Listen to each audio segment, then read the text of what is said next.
Hello,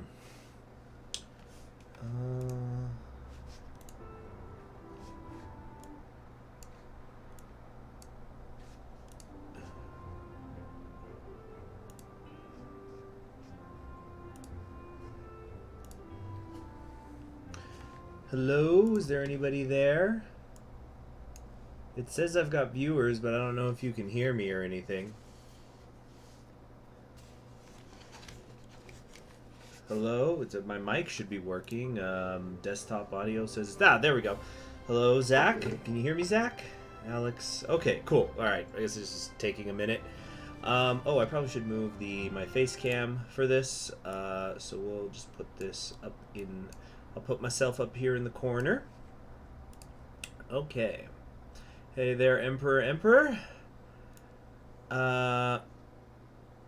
Okay, so what we're gonna do today is I'm gonna stream for a while. I don't know how long, because the goal right now is it's morning hours where I am right now, and I'm a little bit short on sleep, but that's kind of good because I want to try to sleep during the day today and tomorrow. And to aid in that process, I have brought some alcohol. I'm going to be drinking some Kentucky straight bourbon whiskey and also a beer, and that's going to hopefully get me sleepy. I also just had a nice big breakfast, so hopefully all of that and doing this is going to get me tired and I could sleep for several hours as I prep myself for election night in America.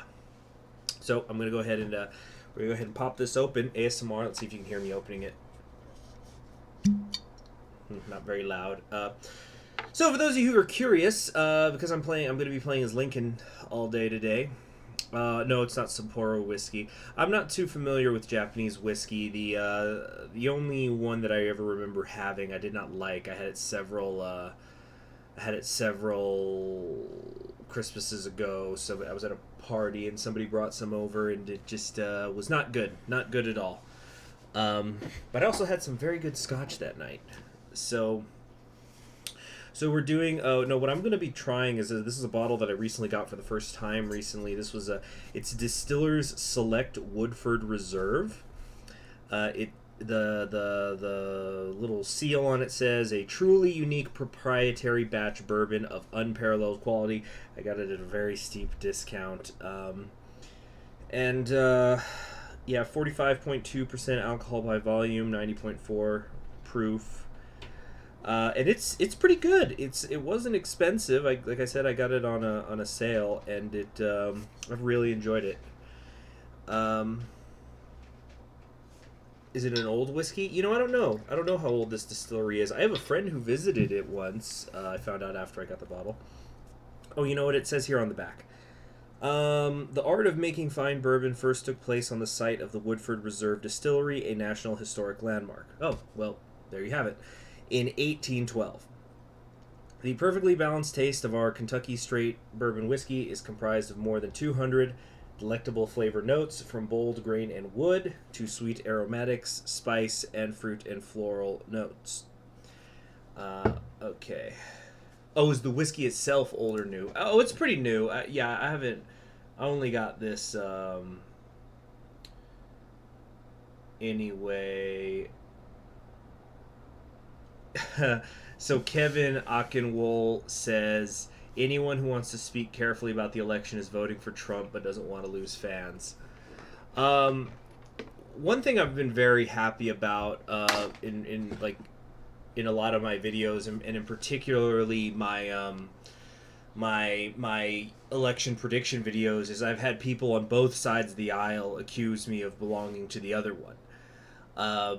Which I think is good. I think that means that I have successfully hidden my own affiliations. Because in my experience personally, I'm talking about real world interactions, if you don't tell somebody what you are doing, they will start to view all of your actions through a lens of as if you're the enemy, you're the other side. So, and sometimes they'll just assume things as well. But yeah, if people are coming at me from the left, right, up and down, north, south, east, west, I must be doing something right. So thank you for that, Kevin. Thank you. Let's see. Am I going to play 2020? No, not unless you got money for Political Machine 2020. But no, I had 2016. I just didn't feel like buying the 2020 version. It's got all the candidates I wanted to play anyway. Kevin is not voting. Well, you know what? That's great, Kevin. Just sacrifice your voice. That'll teach him. Man. Okay. So, what was I saying? Oh, yeah, so I'm having this Woodford. It's not a very old whiskey. I think I just got this last month or something. Anyway, yeah, so I guess we'll start with having a little bit of this. Cheers. I'm going to clink it on something. Cheers, guys. Mmm. Mm-mm-mm.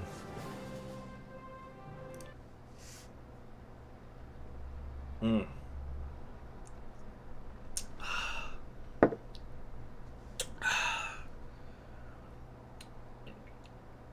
Oh, that's good stuff.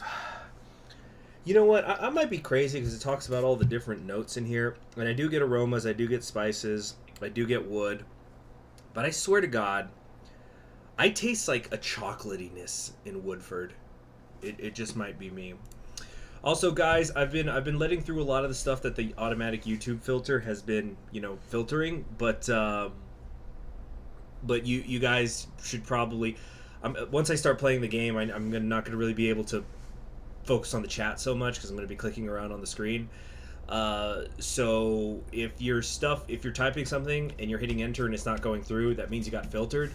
It mostly seems to be if you are cursing or if you're using words like kill, genocide, etc. Anyway, so yeah, there you go, Max. Like, where's blue socks? Clearly liberal. Okay, so I'm going to be playing a Republican. I'm going to be playing the first Republican president, Abraham Lincoln, who's got terrific stats, and I'm not particularly great at this game.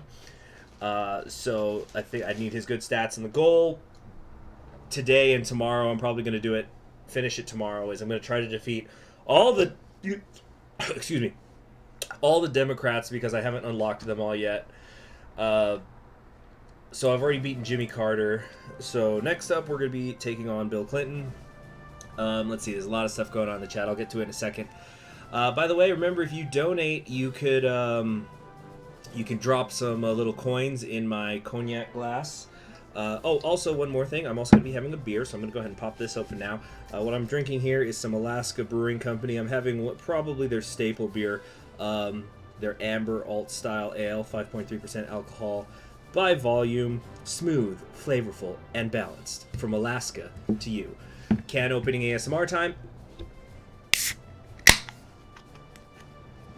And we're going to pour it. I'm feeling really classy today, so I'm just pouring it in a coffee mug.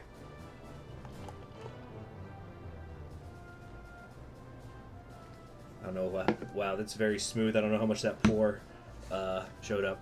Yeah, see, Polbrook, so you said murder hornets. I'm letting that through, but because you said murder, you got filtered. Anyway. So, okay. Let me try to answer some questions real quick, and then we're going to go after through Abraham Lincoln's stats. People are talking about voting for Kanye. John Pilgiano says, what's your favorite type of poison, meaning alcohol? He says, I am more of a Guinness Stout man myself. Ooh, that's tough. I would say, generally, I prefer beer to liquor. When it comes to beer, I like stouts as well. Yeah, I would definitely say I lean stouts generally that I prefer.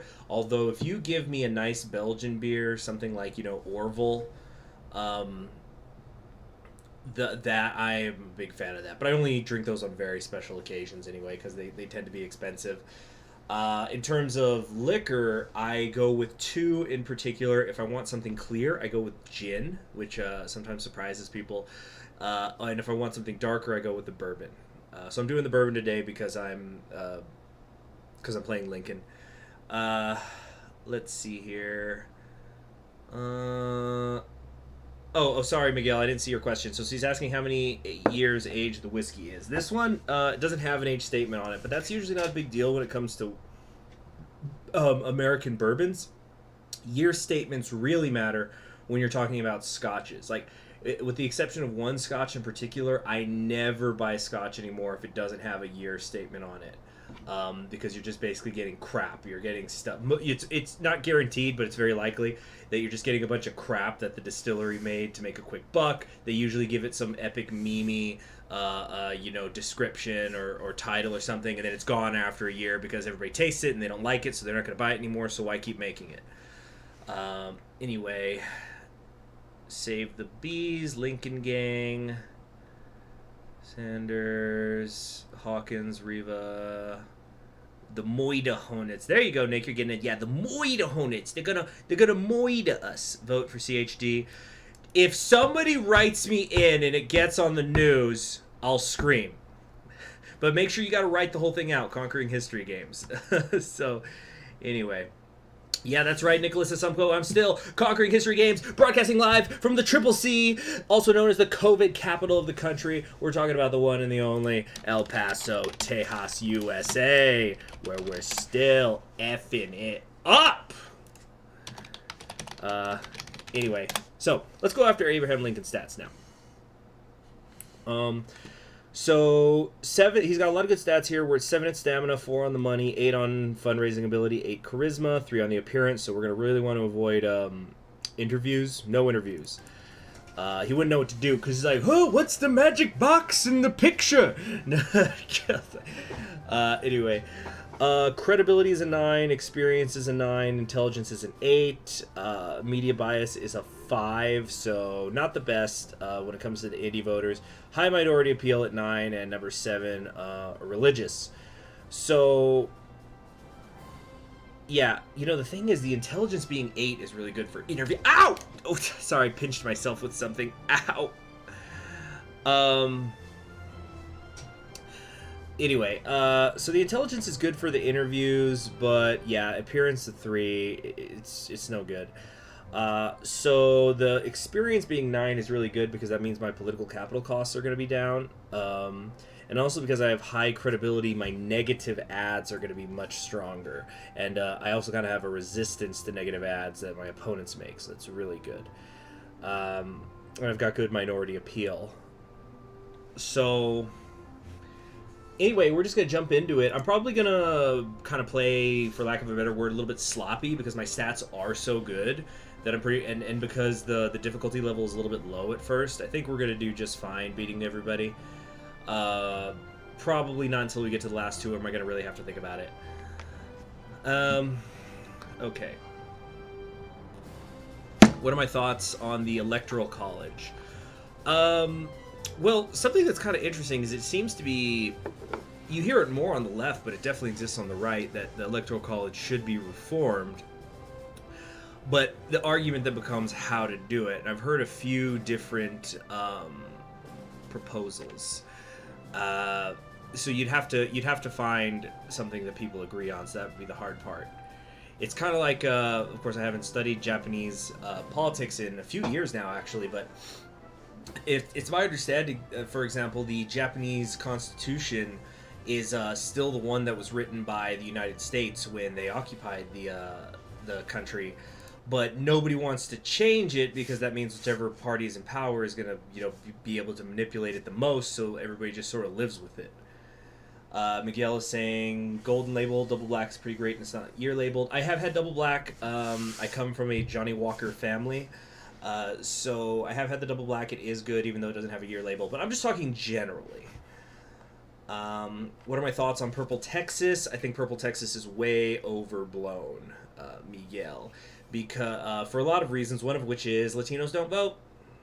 They just do not vote in the numbers they theoretically should, and Texas is not going to be reliably blue for Democrats until Latinos vote. And the Republican Party has actually, believe it or not, even though people focus on Trump saying the rapist thing about Mexicans, there are conservative Latinos out there, and they vote more proportionally than the liberal ones do. So I think a Purple Texas is a little bit overblown. All right.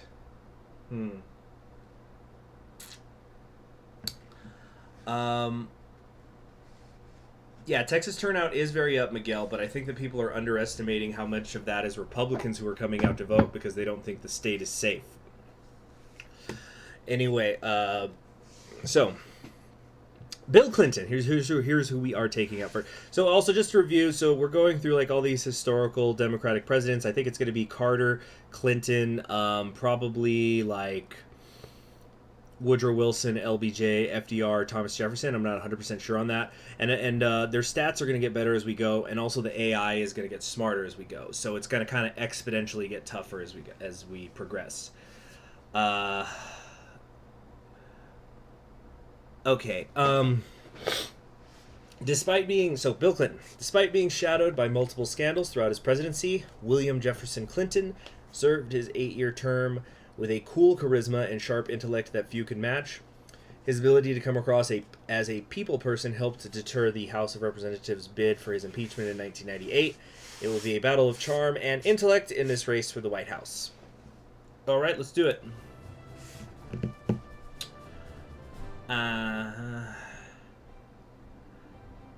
Let's see. So I have heard about this national popular vote interstate combat. Okay, let me look it up because I want to define it properly. I don't want to say the wrong thing, so give me a second. Vote interstate compact, because they have a website. Here we go. So, this is according to their website. The National Popular Vote Bill would guarantee the presidency to the candidate who receives the most popular votes in all 50 states and the District of Columbia. It has been enacted into law by 15 states and the District of Columbia with 196 electoral votes.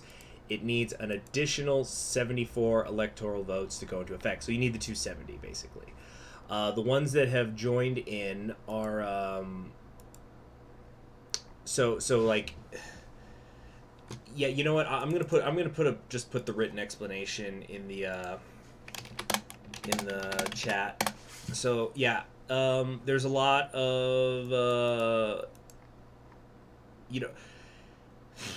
it's basically saying what the national popular vote thing basically says is because when you make the states winner take alls, it affects governance. So like battleground states end up getting more money than the states that are safe and stuff like that. And you end up with things where people who don't win the popular vote end up winning nationwide. This happened in 2016. This happened in 2000. Basically the Republican Party. Of course, this is something that's more supported by Democrats generally because after George Bush won back in 1988. The Republican presidential candidate has only won the popular vote once. That was in 2004 under Bush 2, where you were coming off of, you had the Iraq War going on. There's that rally around the flag effect. Katrina hadn't happened, which like people remember George Bush as being hated. But it really wasn't until like you're hitting Hurricane Katrina hitting New Orleans that's when his popularity went into a nosedive. Let's see here. Oh yeah, Polbrook. Yeah, Colin Powell. Fun fact, although maybe not so fun for some people. Fun fact: Colin Powell did finish in 3rd place in the 2016 presidential election because there were 3 faithless electors who voted for him. Anyway, so we're bracing for the presidential race. I'm going to guess that everybody watching this already knows how this works because I've live streamed it before. If somebody's got questions about the game, let me know or ask it in the chat. So, what's this? Breaking now, okay, there's going to be a campaign effect here. Whenever you're doing the campaign mode, whoever you're facing creates a campaign effect where something changes. So, for example, I think it's if you're playing as Grant, Confederate-related issues are more important to the electorate, so you get there's a modifier where Confederate flags and minority rights and things like that are given more, what do you call it, credence. Where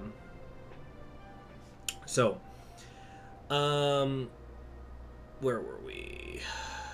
So despite multiple sex scandals, I already read this part. Campaign effect, support for Israel is a major issue. Start with a scandal monger unit and a Hollywood friend. Okay, I don't remember what these do.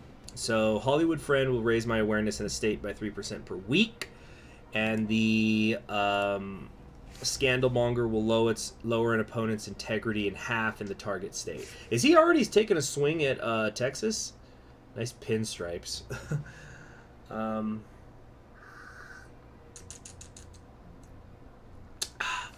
Okay, so I'm not going to look at the chat for a minute while I focus on what's going on here. So the problem with Lincoln is he does not have a lot of money at the start. It's kind of his weakness. And the good news is he starts in Illinois, so we have a slight bump in our favor. So we start with like 20% of the voters in Illinois know who I am, and only 5% know my opponent. So that's going to be very useful going forward, because obviously Illinois is generally considered a stronghold for the Democrats. So the fact that we kind of get a head start there is helpful. Okay, maybe just finish off this Woodrow. Oh, it's so good. Oh, I didn't even kind of swish in my mouth. With really good whiskeys, I like to just kind of let it sit in my mouth for a while. It's a habit that I picked up when I started learning to drink scotch, and I heard this great kind of like advisement. So whenever you're drinking a scotch, let's say it's a 12-year, a 16-year, whatever, you should kind of swirl it in your mouth for at least 1 second for every year that it was aged. So that you get like, you can feel that flavor develop in something.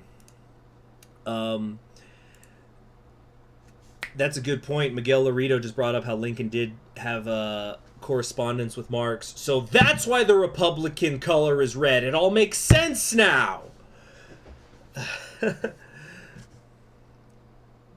Yeah, true story, Joseph. Turns out the Republicans have been communists the whole time. It was all a scheme. We've been made fools. Okay. Now we're gonna anyway, okay, let's build up our campaign headquarters. So I've got the what is it? So experience means political capital is gonna be kind of cheap for me.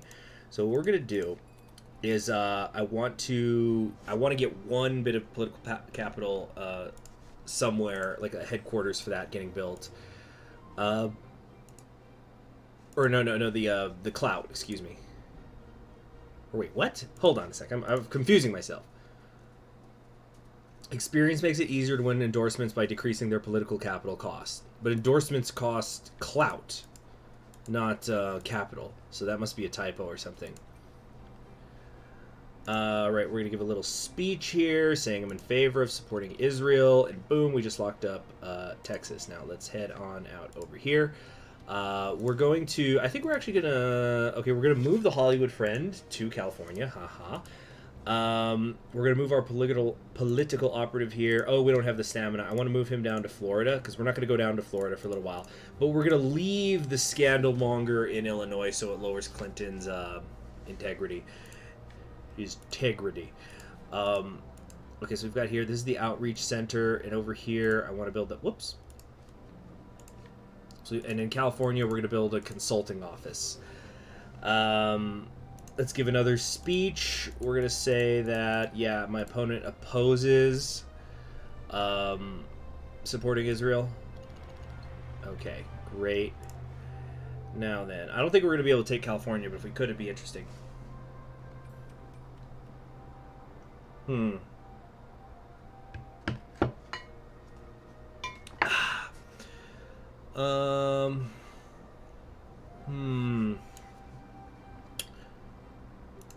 Okay, so let's do a little bit of fundraising. You guys know I like to come out here to California to raise a lot of funds at the start.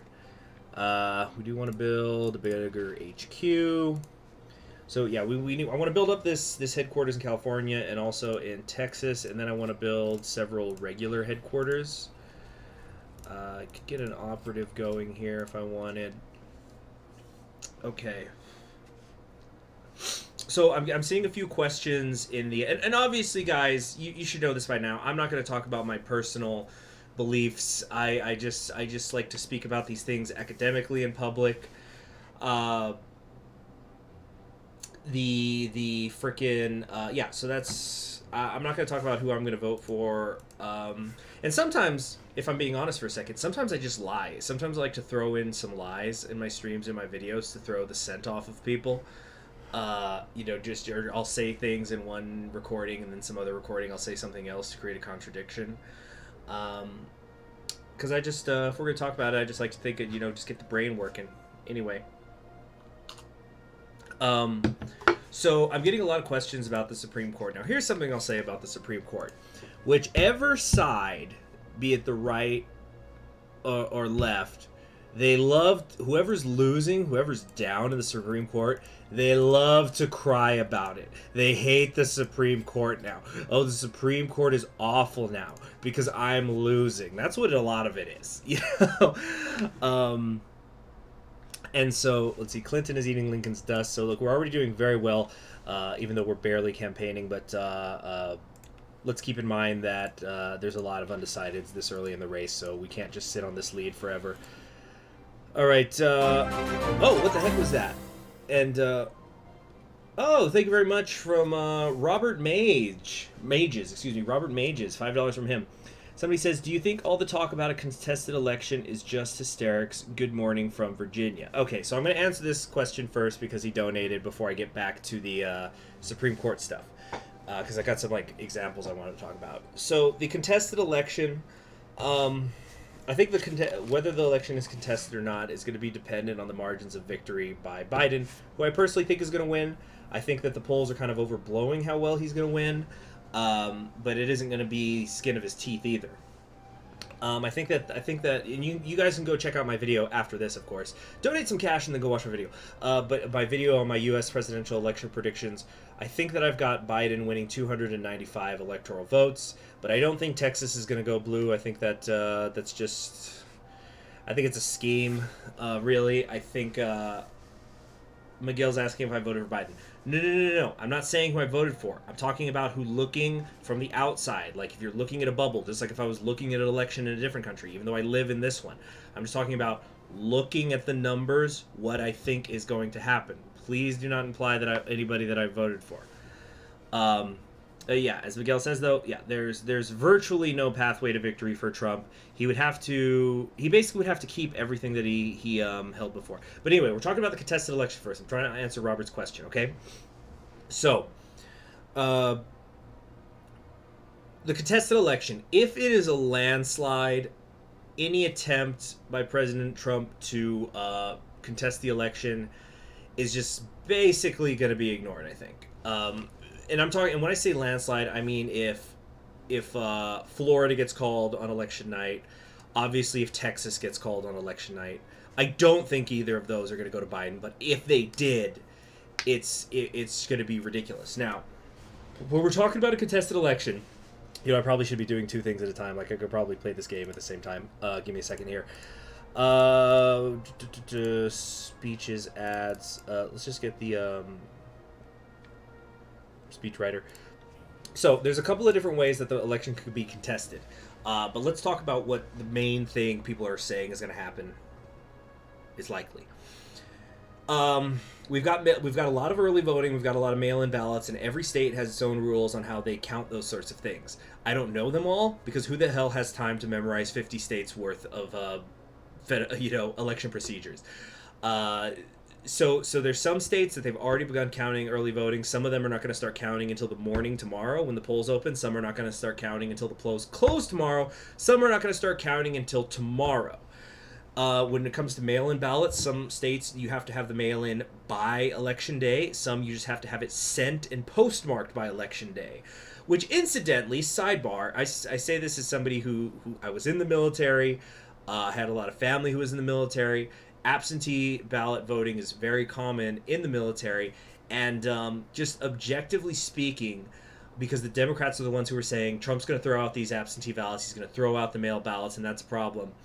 I don't know why, again, I'm just talking objectively, I don't know why they don't just have somebody go on a major news network and say, Donald Trump doesn't want the troops to vote, and then you punched him in the mouth. Now you've got a brand new argument. Especially because Democrats have such a fetish about running, trying to appear pro-military to win Republican states. That's why they've got a combat vet running in Texas for the Senate, as well as Kentucky. Anyway, so let me get a sip here. So anyway, what I think is very likely is a general trend going to happen is a lot of this early voting and the mail-in ballots have been trending Democratic. I've seen different numbers.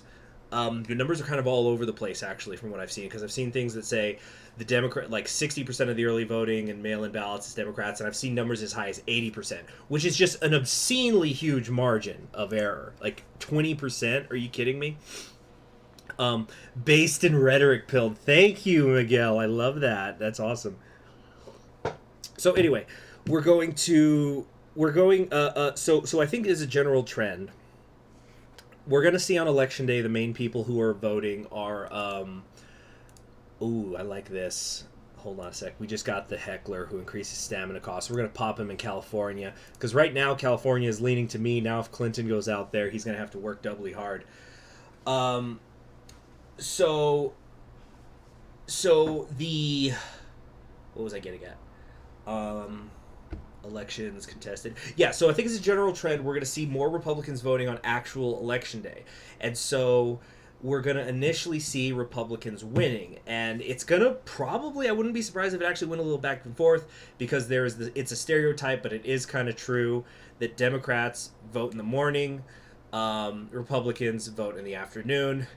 Because the Democrats are getting off their graveyard shifts and they go vote, and then Republicans are getting off their 9-to-5s and then they go vote. That's kind of like the general stereotype. So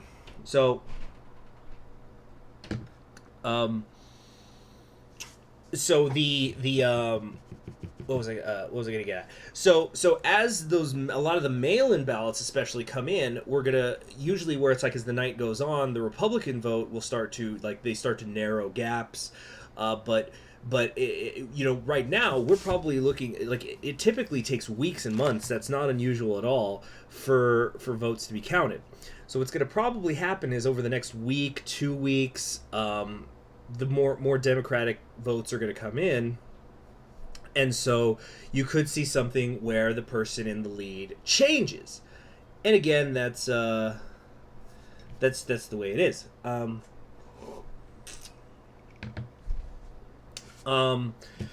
what was I getting at? And then of course there's that Supreme Court ruling, the rulings that are coming down regarding Pennsylvania and Wisconsin and things like that. So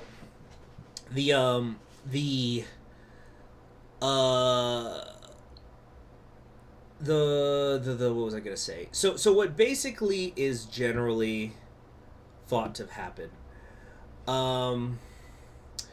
is DJTH says graveyard LMAO Dems who vote early do so because they don't have a job. Okay. Anyway, well, I've got a funny graveyard story now, yet another tangent. I really need to be playing the game while I talk, but it's hard to play, watch the chat, talk about this, and also drink beer at the same time and be tired. So, funny story.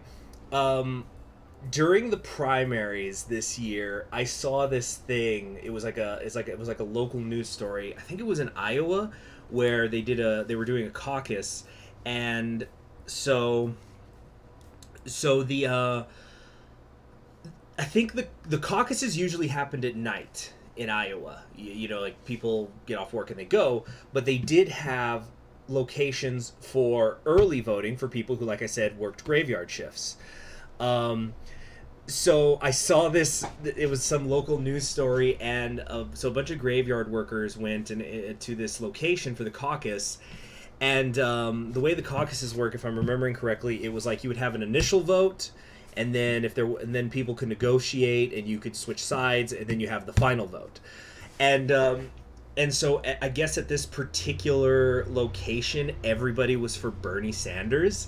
But there was just one woman who refused to switch away from Warren. She was too loyal to her. So so the local news had this picture, like, because it was like the first caucus in the state, and you had all these Bernie supporters in a group together, and they're all smiling for the camera, and then the Warren supporter, I think she just had like her arms crossed and was scowling, and it was just like visually very funny. I'm surprised that like that picture didn't become like some sort of meme or something. What's a CBT?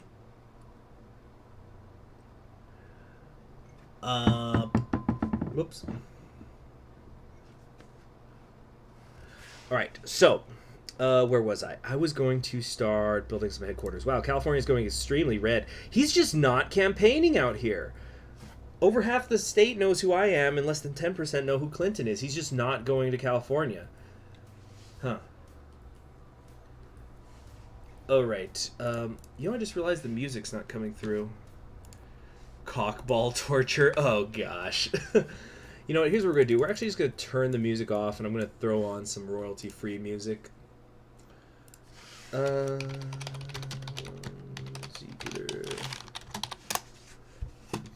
And to make it not political, we're not even gonna play American music.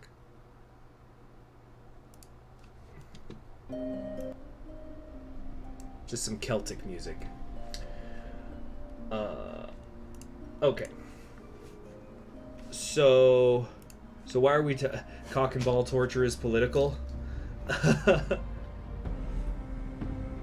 Anyway,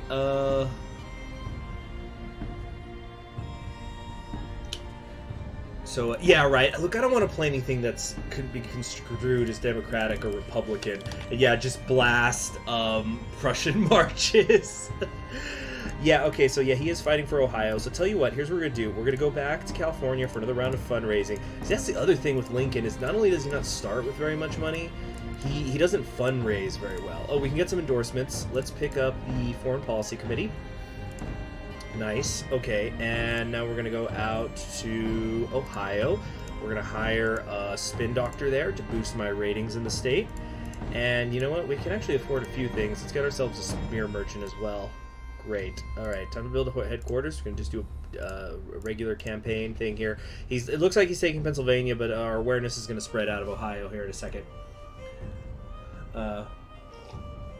Irish Republican music. Oh, but that is Republican. You know, a friend of mine showed me a really funny thing, or actually showed me two of them. It was, I guess, this joke. It was like, I don't know where he got it. It was on his phone, but where it's like the concept of what's a Democrat and what's a Republican means something different in other countries than it does in the United States. So somebody says to somebody else, is like, hey, are you a Democrat or are you a Republican? And the other person goes, yeah, I'm a Republican. Oh, that's awesome. What state are you from? And the other guy goes, Ireland. And then he suddenly has a ski mask on and a gun. And the other guy goes, oh shit, and runs away. And then there was another one he showed me where it was a woman was asking a guy, saying, so are you a Democrat or a Republican? And he says, I'm a Democrat. And she goes, that's great, what state are you from? And he goes, Athens. And then he suddenly had this beard and like a, you know, a toga. And he says, get back to the house, woman.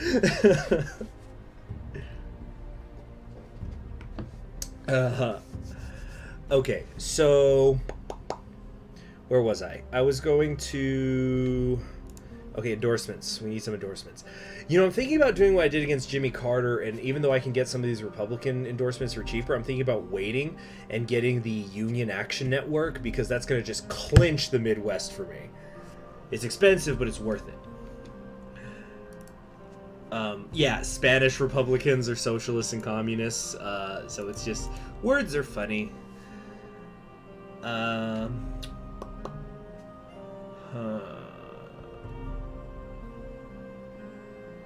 Okay, so... What are we gonna do?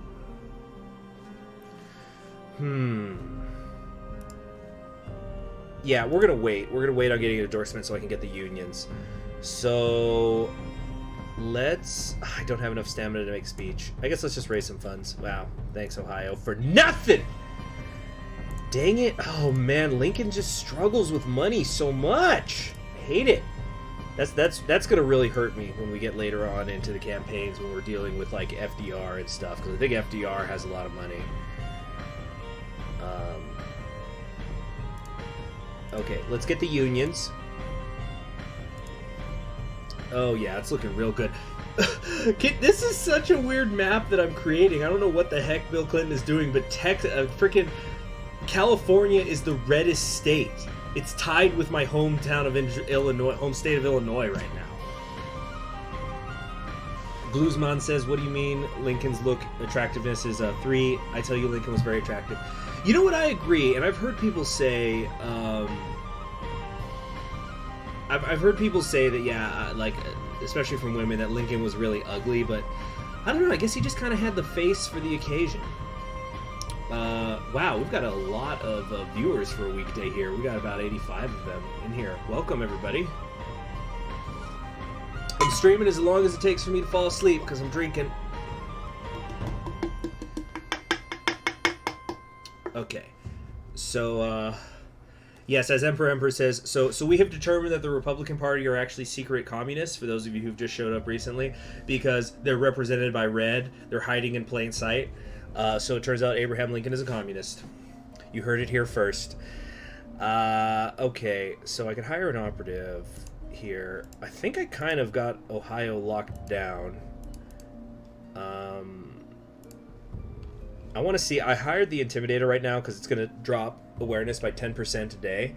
I just want to see if that's, 4% a day. I want to see if it could actually hit, oh wait, no, that's in California. I want to see if it could actually hit 0 here in Ohio. Lunch break on the U.S. East Coast. Oh yeah, it's a good point. Yeah, I think Lincoln was handsome. I think, and he had the right face for the moment.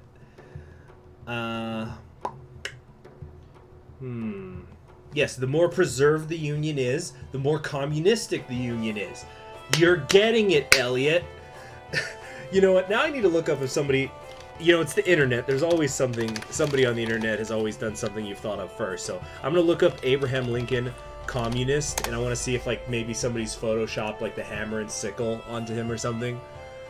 Or just some sort of funny image. Oh, check this out. Yeah, check that out, baby. Whoops.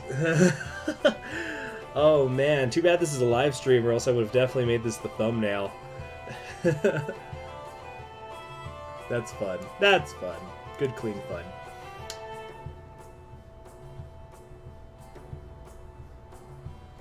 Oh, interesting. Somebody actually wrote a book about Karl Marx and Abraham Lincoln. It's called An Unfinished Revolution. Never heard of it.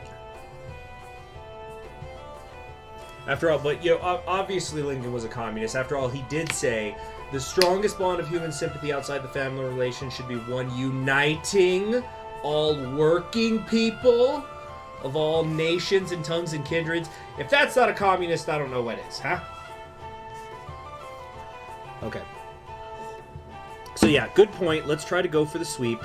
We're going to have to come in here into Pennsylvania. Let's give a speech.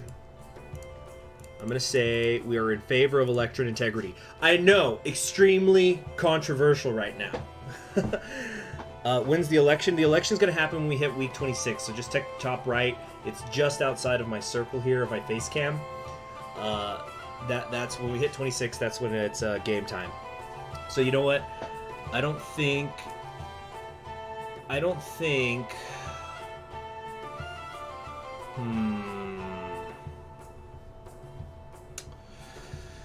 What is going on here? Let's see. Bill Clinton has won the endorsement for the National Association of Women. Oh gosh, I need to be getting more of that, huh? Let's see. We're getting 7 political capital a week. I need to... Okay, so here's what we're going to do. We're going to start making some television ads because I'm not able... Or no, not television ads. We need to build...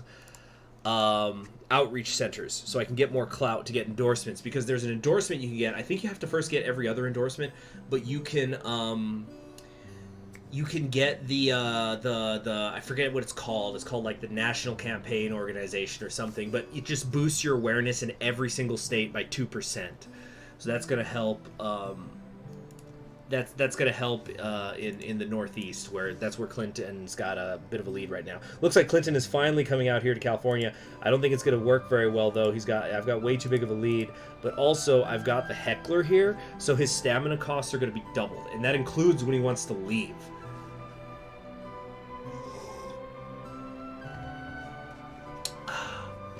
So,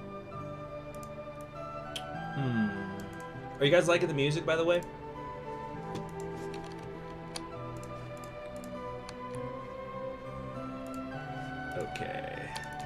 Okay, what's going on? My screen is frozen. Oh, there we go.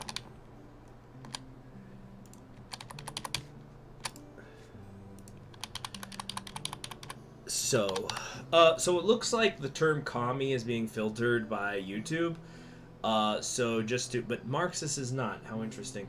So I think what we're gonna have to do, for the sake of you guys, instead of saying commie, say like Lincolnite or something. Or I'm thinking Lincoln, if you want to say that you're a communist or something. It's like, I'm thinking Lincoln, wink, wink. Da, comrade. Anyway. So let's get a fashion consultant, because I'm about to start making a lot of ads.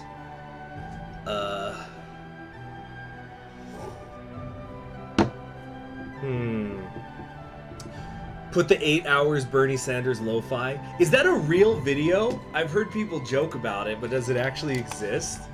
I've seen like screenshots. Bernie Sanders lo-fi.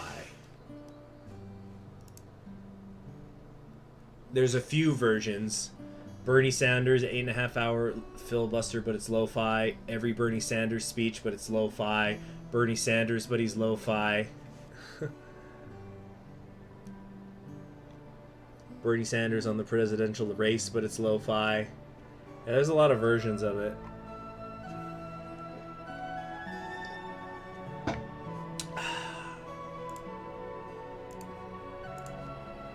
Oh, I like this track. This track's actually called Land of the Free. I'm gonna start it over. It's one of my favorites from this guy.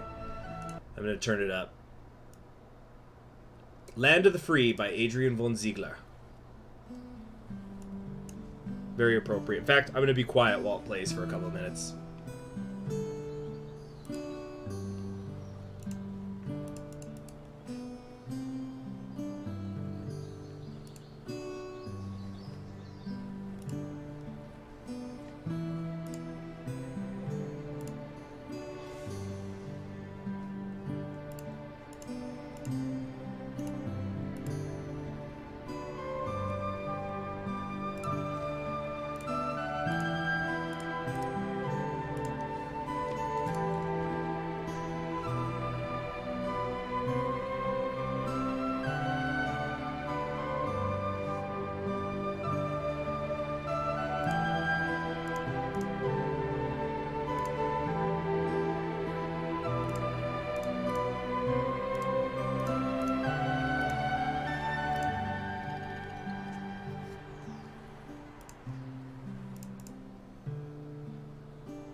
I'm here, Polbrook. I'm letting the song play.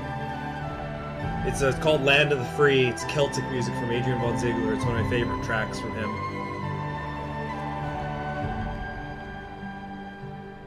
I'll turn it up a little more.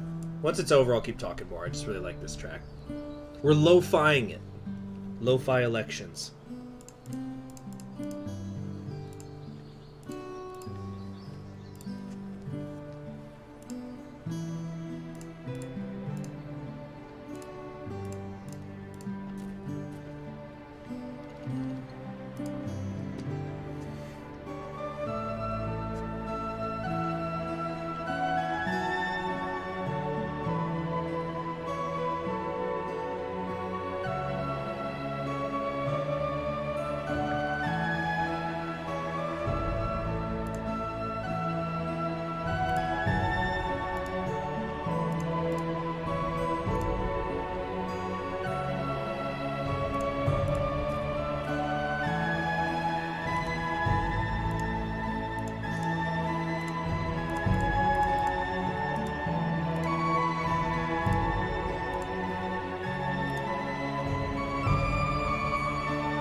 Okay, song's over. So, Anton, you know I'm not gonna answer that question. Uh, yeah, so Arkansas is purple right now. I think he's holding on to it because it's his home state. We got a lot of undecideds, and there's New Jersey. I'm trying to go for the clean sweep right now, guys, actually. Um, we've got a few weeks still to do this. Let's go to Hawaii. Because the thing with Hawaii's kind of tricky. You see, with Hawaii and Alaska, you sort of just don't want to pay attention to them in this game because there's no point in building headquarters. They don't really border anywhere, and you can't build anything next to them either. So,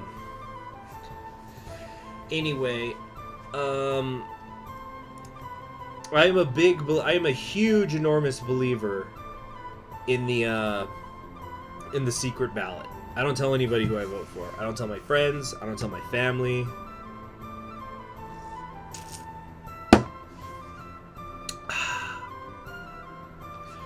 Fenris is asking if I wanted to predict some of the closer state races, who do I think is going to take them? Well, for those of you who don't know, I actually have already made videos on both the presidential election and the Senate race, and it's probably going to not happen until tomorrow morning, but I'm going to try to look at some interesting House races and put some of those up. Obviously, I'm not going to go through all fucking the hundreds of them, excuse me for cursing. Okay.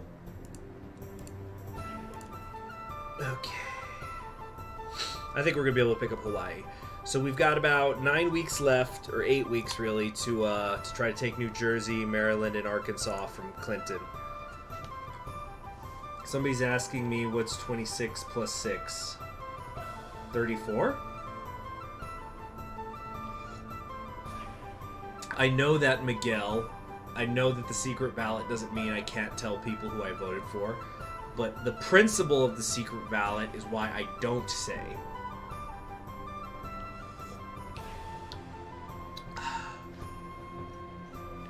Okay, so somebody else was mentioning something.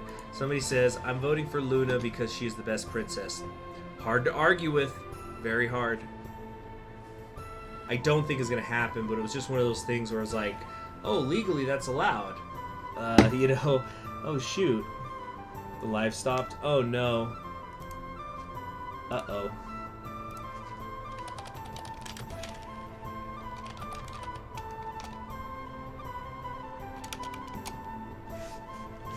Shoot.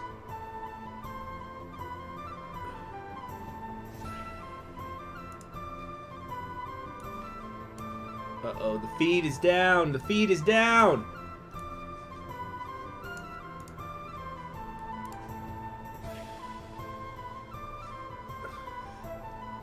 Okay.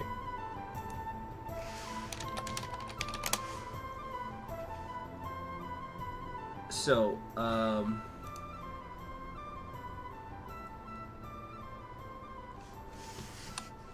alright. So, now where was I? Oh yeah, I was going to try to go after Arkansas. Let's give a speech here. My opponent opposes election integrity. That's fitting right now. It says it's purple, but I think I might actually have this one. I just need to get my awareness up, and I've just built a headquarters here, so that's going to help. Let's put an intimidator here, a little voter intimidation in Arkansas to fix that up. And let's get a spin doctor as well. Yeah, we're going to take his home state from him.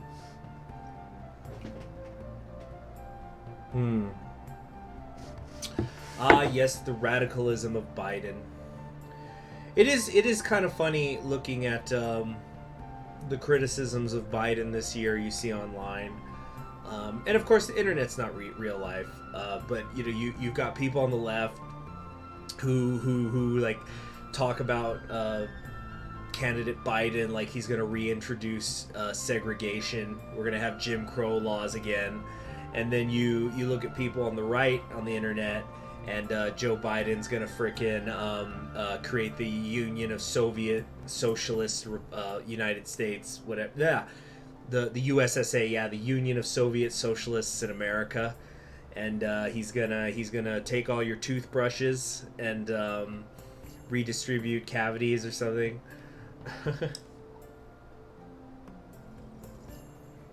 So he's just getting it from both ends.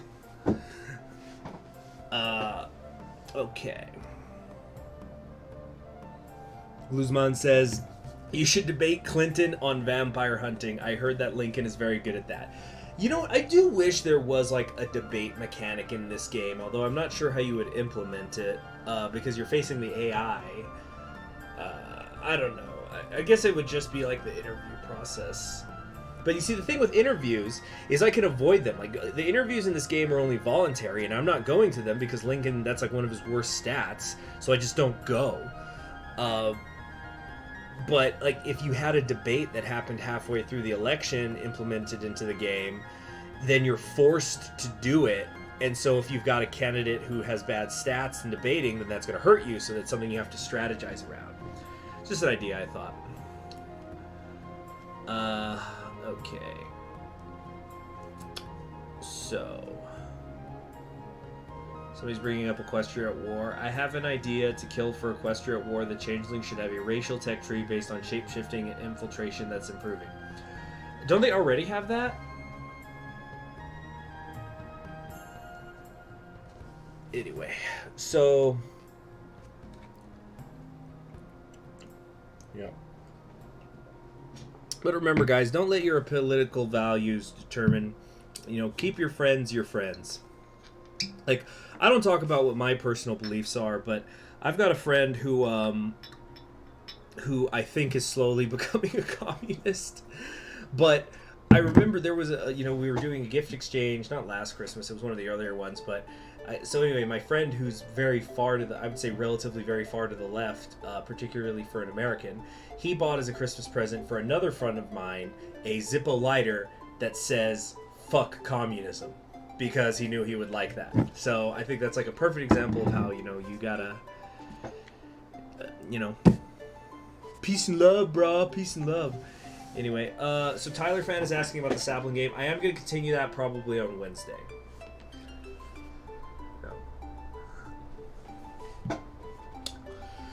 So, where was I? Oh yeah, I was going to get an endorsement. Let's get the NRA. Woo, that's it. I think there's no more blue in the country.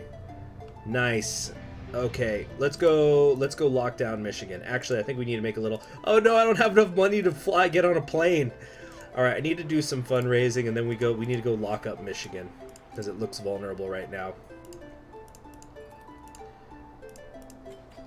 But this is very, very good.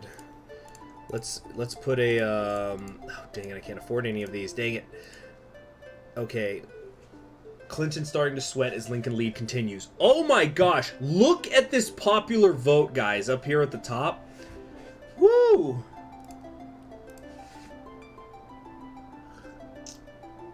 "2020 in general is cringe." I just had this mental image of you know, some little kids, like elementary school kids, going up to their grandfather in his rocking chair. Like, "Grandfather, what was the..." They have this accent for some reason. "Grandfather, what was it like living through 2020? "It was pretty cringe, kids! Very cringe!" So let me tell you guys a vision of an old man joke thing. I know that my audience tends to skew younger, so I don't know how many of you remember this, but oh no, well, it wasn't that long ago. It was only in 2016. So back in 2016, you know, Antonin Scalia died. He was one of the associate justices on the Supreme Court, and he was a huge believer in originalist and textualist readings of the U.S. Constitution. So it was basically like, what is the wording? What was the original intent? That's what matters. So when he died, or when we found out he died. So me and my friends, we were all hanging out at the time at one of our houses, and we were playing some board games, and we would frequently argue about rules and stuff. So kind of in honor of Scalia, I guess you could say, we started to refer to whenever somebody was like, if they were losing or something, or if they're not even if they were losing, but it was like, we need to check the rule book, and like we just thumbed through it, and we would talk about like whoever's checking the rule book is the Scalia, because it's just wait a minute, guys, wait a minute, let's check the rule book. It says here that when you play Monopoly, luxury tax does not go under free parking, and in fact makes the game longer, and that's why people hate Monopoly. So we're not going to do it. And then, whenever it was a rule, it's just like, no, that's not fair. I'm not going to win anymore. It's like, silence! Scalia has spoken! It's like, you must follow the rules! Idiot. Okay, whoa, I just looked over into the chat, and now we're talking about Israel? What's that? Yeah, my face cam's in the top right. What's going on?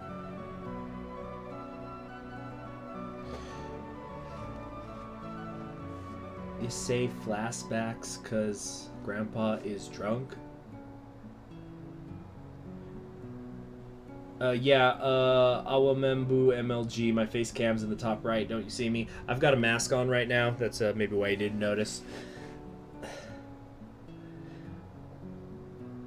Okay, so, where was I? Okay, so it looks like Michigan is going to go Democratic. We've got to do something about that. We're gonna slam him. We're gonna say Bill Clinton opposes election integrity. Boom! That was a 4% swing right there, but we still have a lot of decided. Let's build ourselves a headquarters here. We're gonna do an outreach center, and we're gonna get the national organization. So this is gonna give me a nationwide awareness boost of 2%. Huge. Okay. It looks like I've got the lead in both Kentucky and Maryland, but it's purple because there's a lot of undecideds, so it could still go either way. How do I only have 52% awareness in Kentucky? Don't I have the, Yeah, I've had a maxed out election headquarters in Illinois for this entire game, and the maxed out headquarters is supposed to give you awareness boosts in the home state and all neighboring ones. I should have been much higher than this. Anyway, I'm gonna pour myself a little more whiskey. Cause I'm trying to get sleepy. Yeah, I decided to do the face cam. I thought you guys would be able to connect with me more that way. And that would lead to more donations. In the bottom right, go ahead and fill my cognac jar. Be sure to buy me a drink, because, I'm using them right now medicinally to help me sleep. So, contribute to the election night drinking fund.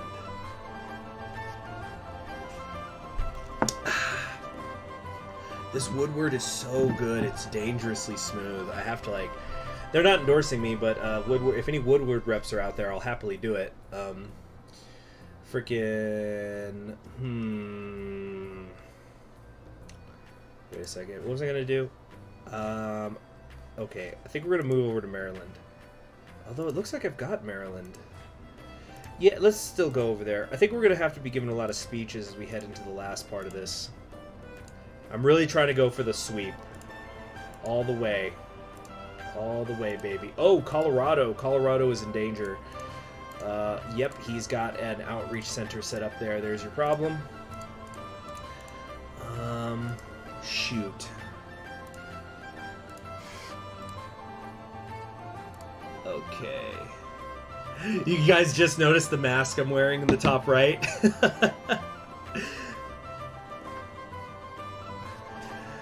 Okay.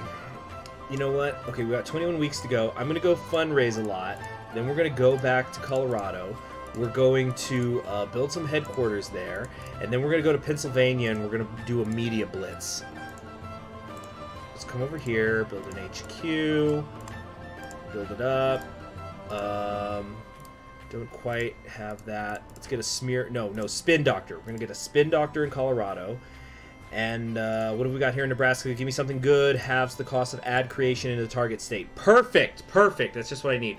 You know what? Actually, we're going to put them in Michigan. Wait a minute. Are we going to lose Illinois? Wait, why is Illinois purple? That's stupid. It shouldn't be purple. We've got 52% of the vote. The Democrats only have 43, and 5% of them are undecided.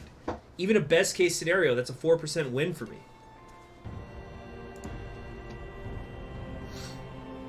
So I wanted to talk about something funny. So how many of you have seen my United States presidential election predictions video and or my United States Senate predictions videos? Well, in any case, you know what? I'm going to be right back. I'm just going to go get a beer. Actually, no, I can wait on the beer. Well, what time is it? Yeah, I'll wait on the beer. I'm going to go get another beer after we're done with this one. Let's see. So, I've been getting some really, really funny comments in those videos. So, some of them are attacks on me, or, no, not attacks, that's too strong a word, but you've got people who are assuming who I support just because, of what I'm predicting. And again, I must be doing something right because I've been accused of being both a Trump and a Biden supporter, so I must be doing something right. But there was a really funny thing, and I don't know the context for it. I don't know if this is like a thing and I'm just not aware of it, but somebody said anarcho-Bidenism will send us into the future. And I was just, or like, no, that wasn't it. It was like anarcho-Bidenism will define the next century or something. So I was just laughing about that, and I was talking to some friends the other night, and I was saying how that's just like, you could just make up political ideologies now. It's like Mad Libs. You just have like a random number generator, but instead of numbers, they're political ideologies. So it's like, I believe in... No. Here's a good example. Like, you know those bingo ball things? Where you spin them and then, like, you know, you pull out the thing. It's like, okay, B17 or whatever. Anarcho-Bidenism, no gods, no malarkey.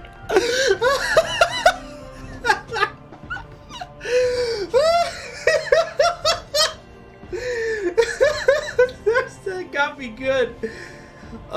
Anyway, so I was saying, yeah, you just get like one of those bingo balls or lottery ball things, and it's like, I believe in rattle, rattle, rattle, rattle, rattle, anarcho, rattle, rattle, rattle, rattle, monarchistic, rattle, rattle, rattle, rattle, socialism or something, and then you also get, like, you know, you just put people's names and then ism, and then that's a political ideology. Which there's actually there's a wrestler who I think he actually is a socialist, funnily enough. But there's this one wrestler in New Japan Pro Wrestling, Zack Sabre Jr. And so like in his personal life, he's an outspoken what do you call it? Supporter of the Labour Party in the UK. But not really. I think it's like he likes the Labour Party, but he hates the Labour Party. I don't know. But I remember he's kind of made jokes. It's like, you know what I believe in? Saberism. Because he's Zack Sabre Jr. So... Now, what is CHGism? Well, just look into your heart, and that's what it is. What's conquering history gamesism? It's whatever you want it to be.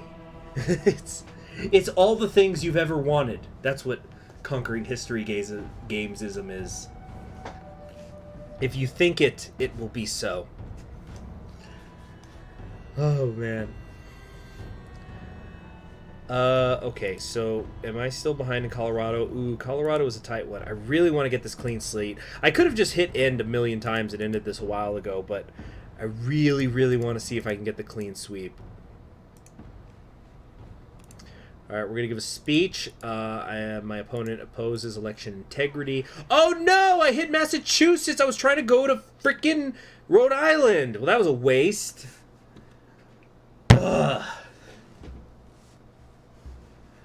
Alright, let's just put a newspaper article here or something. I'm going to say my opponent is against fighting the Islamic State. Yeah. Euro-communistic, monarchonistic, conquering history, gamesism, Marxism, Leninism, reactionarianism is the future. Okay, so what's going on in Oregon? Okay, Oregon I've got. Colorado, though, it's tight. We're going to go out here and make a couple of speeches. Let's also put an operative here. Oh, I can't afford it, though. Yeah, you know, Lincoln's got good stats, but the money, man. The money is tricky. Alright, I'm going to say I support Israel. And my opponent opposes the legalization of marijuana. That shows you this is a 2016 thing. He opposes the legalization of marijuana. And did you see how red Colorado just went? As soon as I gave a speech to them saying Clinton's not going to let you have weed, it just turned bright red. Oh, man. So, hey, you know, remember, you can donate in the super chat. Just click the, click the thing. Get out that card and donate to the leader of the Conquering History Games ism ideology. So, yeah. Man, that's so funny just how quick they flipped. It's 53-38. Oh, jeez. So it looks like, though, California, Clinton is trying to take it back. Oh my gosh, why is it so freaking blue? He's got a consulting office here. But, Alright, we're gonna have to go try to take Michigan.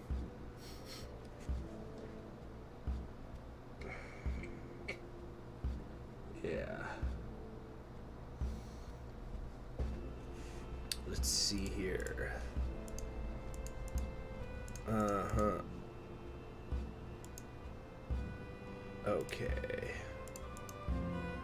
Get the organization boost nationwide. I'm already at 100% California. I need you know what? I need to hire an intimidator out there.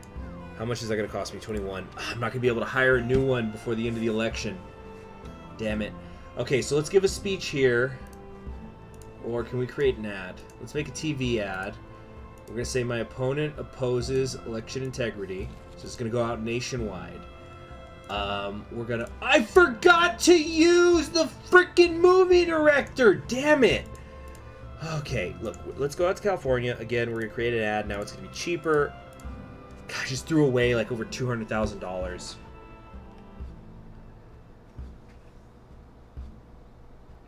Let's see. Seamus Finnegan says, my ideology does not exist. The closest thing you can call it, not a joke by the way, is technocratic totalitarianism, meritocratic, democratic, communist, capitalist constitutionalism. You're going to need to come up with an anagram for that or something if you want people to get behind you on it. That's all I'm saying. You need a... Let's see here. So there's a T, a T, an M, a D, and 3 C's. So you can call it the T squared MD triple C. Or something. I don't know. Okay, so I am going to come out in support of Israel. I'm not sure how much that helped. Let's also create an ad. I'm going to say my opponent opposes support for Israel. I'm blasting him, putting him on blast now. I have high credibility. I think that's a 9 out of 10 on credibility for Lincoln, so hopefully that's going to do it. And we've only got 1 week left. I think I might want to spend... I need to find out what's the key state. Let's check these polls. He's beating me on reducing the wealth cap. He has a slight lead on Hillary Clinton's emails. He's got a lead on Black Lives Matter. Excuse me, but didn't I actually get the endorsement from the National Organization for the Support of Colored People? Or was that a fever dream? We're going to get this national endorsement. I think we've got it. Lucas says, did I see the Marxist-Leninist Lincolnist banner? Are you talking about like that poster thing? Yeah, I was the one who put it in earlier. I just looked up Abraham Lincoln communist and somebody had like the red bit with the hammer and sickle thing. Alright.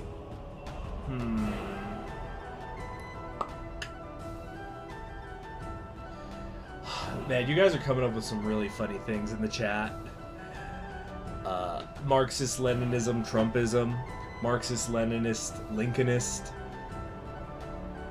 This just in, the Loch Ness Monster came out in support of Biden. Okay. Yeah, terms can be interesting things. I've been making, we've been making the joke in the stream that the Republicans are secretly communists because they use the red color, but it actually is a slight pet peeve of mine. Like, it doesn't matter. Who cares? They're just colors. you know, when they're doing the election maps, it could be freaking purple and green or yellow and black or whatever. But it's just like, ugh, why is the United States the only country that uses red for the right wing? It's annoying, and it doesn't matter. But I'm not going. I don't mean this as an insult way, but it's like I'm not gonna go freaking autistic about it, you know. But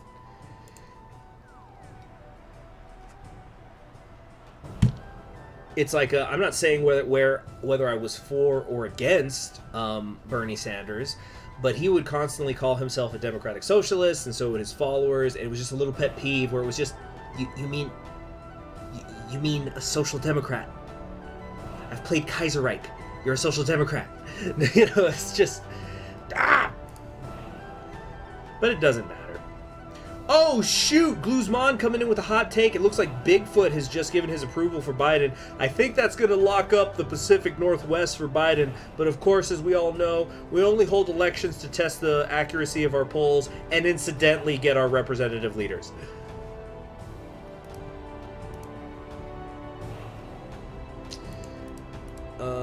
So, alright, I'm going to make my final push. I'm going to support Israel, and then that's it. We're done. Alright, they gave me a 1% boost. That should get me out of the... Oh, it's 4% undecided here. Can we hire any more operatives? I don't think we've got the money for it. Let's get a fixer. Okay, where's Clinton's operatives? He's got a consultant up in Maine, but I've got Maine locked down.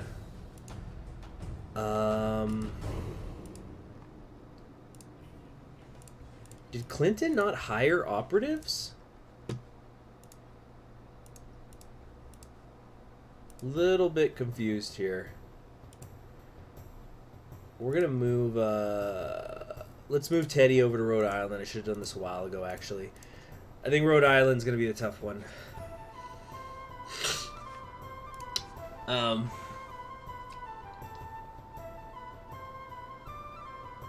Yeah, Bernie Sanders definitely did have syndicalist characteristics. For example, I don't think this really came up in the campaign, but it was there. He did believe in it if you looked in his website. He actually did have policies regarding worker-owned businesses, worker-owned factories, where it was... and please don't quote me on this. This was months ago. That I was just like, because you know, I'm a political science geek, a government geek, so I'll go on to all sorts of different people's websites and just read all their policies. You know, whether you're Delaney or Hickenlooper or you know, fucking excuse me for cursing, the wrestler, fucking, excuse me, sorry for cursing again, Jesse Ventura, you know, voted, who was running against Trump in the primary, but obviously that didn't go anywhere. So he, anyway, yeah, so I do remember he had a thing where I think it was like he was going to make it a law that if you had a corporation or a business that was worth more than a certain amount of money, it had to give at least 20% of its ownership to the workers. And there was also going to be a thing that, like, if a business was going to sell or outsource before anybody else was allowed to bid on it for, like, keeping it in the United States, the workers had first dibs on bidding on it. And, of course, they would have, like, had 20% of it already. So, yeah, there definitely was a syndicalist characteristic. What is somebody saying? Flangellist Bernie Sanders. Bernie Sanders, secret authoritarian Catholic.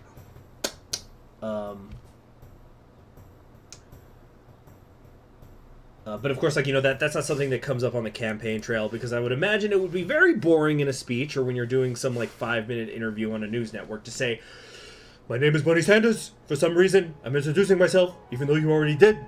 Now let's talk about the rights of the workers and why we need workers' guilds, unions. Some might call them Soviets. I would not. But I will tell you, my primary campaign plank is that at my first day in office, we are going to get rid of the letter R in the alphabet. We don't need it. They are dumb. I am ashamed to have an R in my name. So I just say Bernie Sanders. I skip the R. I go straight to the S. Bernie Sanders. 2020. Anyway. My flawless Bernie Sanders impression. What were we gonna do here? Consultant's not gonna do anything. A fixer's not gonna do anything. Yeah, it looks like Clinton just didn't hire political operatives. I don't know why. Clerical fascist corporatism with Sanderist characteristics. There you go. Nailed it.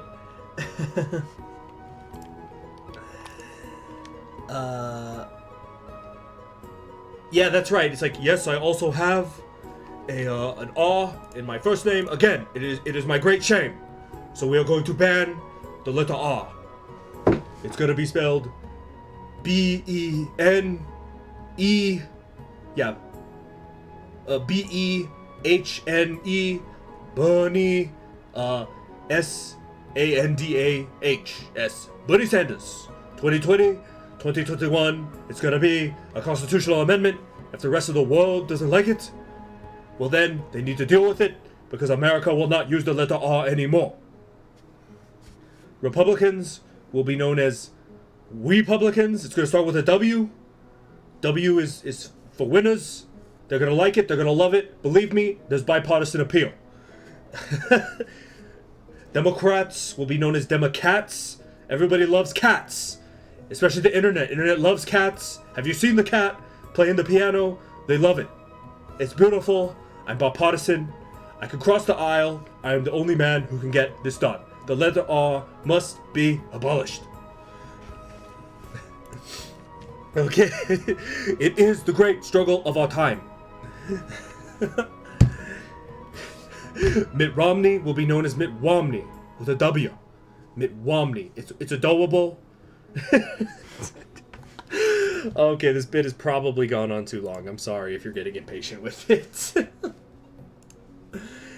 All right, here we go. We're going for the sweep. We're going for the sweep. Yes, we got Rhode Island. Come on, baby. All the way with Lincoln. Lincolnism. Let's go. Let's go. We got Maryland. Let's go. South Carolina. Pennsylvania. Yes. Yes. Dude, we're going to win that. We're going to win before we even hit the Mississippi. Okay, before we cross it, I meant Florida. Yes, yes. Okay, the South's easy. The South's easy. All right, Indiana's going to take us over the top. That's it. We won 270 with Indiana. We didn't even need to get to our home state. But we're trying to go for the sweep. We're trying to go for 50 for 50. Yes. Yes. Okay, okay, very good. Now, the next one that I'm worried about is Colorado. No, wait, no, because I said that Clinton doesn't want to give him weed, so Colorado turned on him in a heartbeat. Woo! Yeah. I'm a little bit worried about Hawaii. Let's go! Let's go! No! What? What happened? No! How did he take California? I was there from day one! No! Oh, man! No! How? Okay, Lincoln has won the day in the presidency with a strong showing in both the popular vote and in the Electoral College. One of the deciding factors in Lincoln's victory was his use of political capital, which he used more extensively than Clinton. Lincoln spent more money than Clinton. Money may not buy you love, but it can apparently buy you votes. How? How did he take California? I was there from day one. 50% California, 49% Republican. I had 100% awareness. He only had 77%. I had a heckler. I had an intimidator. Oh my frick! I can't believe it. I'm so mad. You know what? Here's what we're gonna do. Lincoln's gonna auction off California. He's gonna sell it to the Japanese. We're gonna balance the budget that way. We don't need it. They don't have a freaking clue. Having said that, I'm gonna get a little snip of this. That's a cool map. Oh, man. Okay, so we're gonna take a little intermission. Let's see. We're gonna I'll play some music. I'm gonna go get another beer and whatnot. I'll see you soon.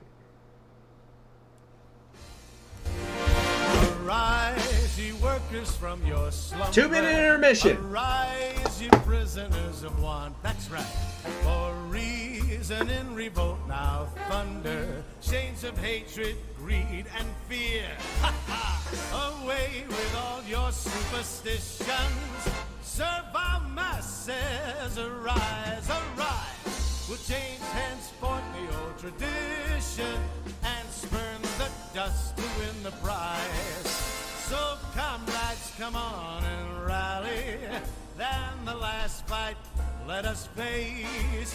The International unites the whole darn human race. All right, I'm back. Comrades, come on, let's go rally. And the last fight, let us face. The International unites the whole darn human race. No more deluded by reaction. On tyrants only will make war. The soldiers too will Got a fresh beer, Alaska Ice Bay. They'll break ranks and fight no more.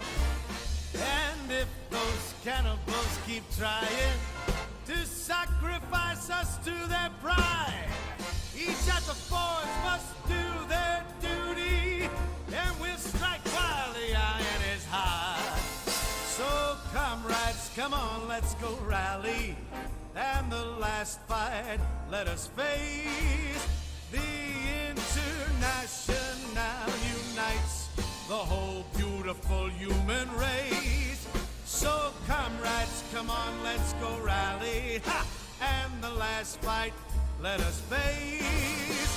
The International unites the whole darn human race.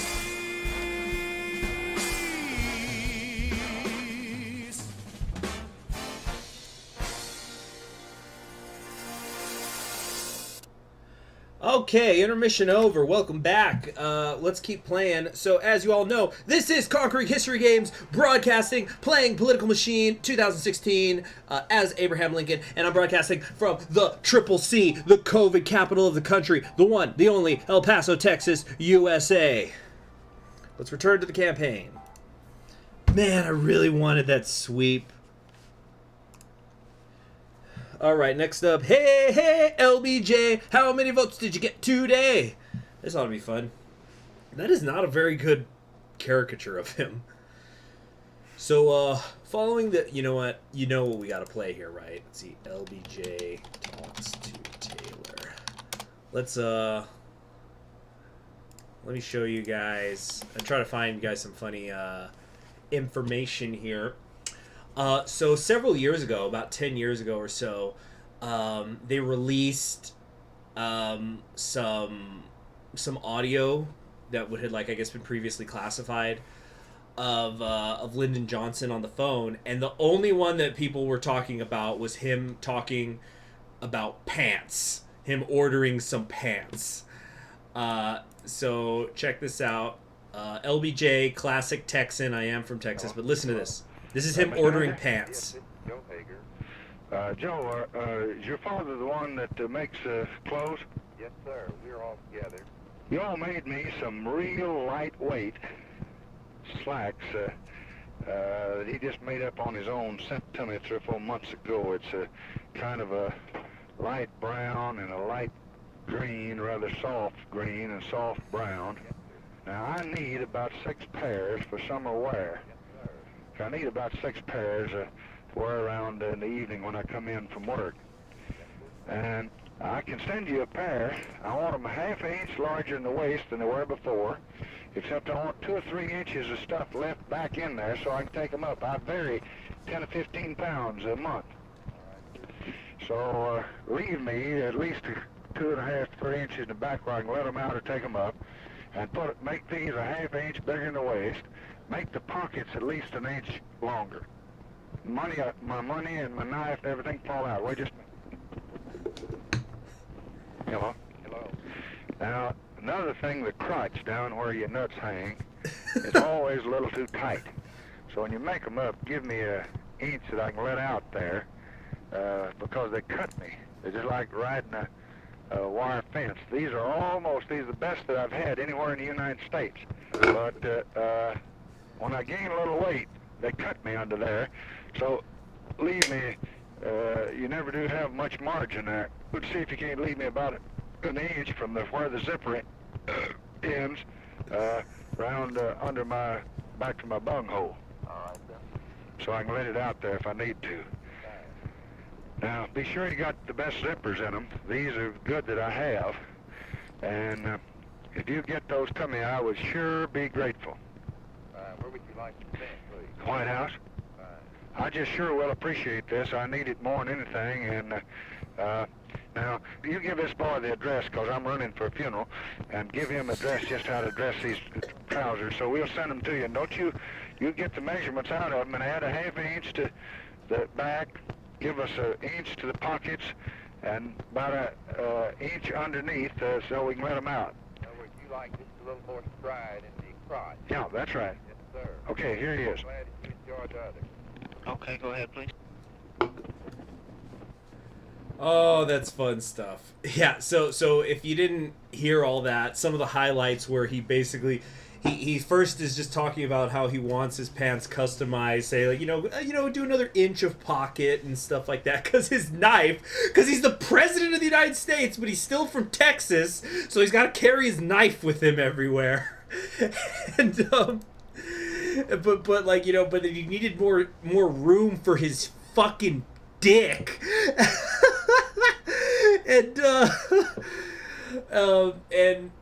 But the part that's really underrated was he's just like, so I'm gonna let somebody else give you the address because I'm about to go to a funeral. He's just talking about how he needs pants and space for his nutsack before he goes to a funeral. Love it, beautiful, fantastic stuff. No, I know. I'm not saying the president can't carry a knife, but I just think it's so funny. Like, I'm from Texas. He used to be the governor of my state, but it's just so funny. He's just like, I'm pretty sure that's like, if you're a tailor and some politician in Washington D.C. is calling you because he needs suit pants, you're probably not expecting him to say, "And I need extra room in the pockets because my knife keeps falling out." It's amazing.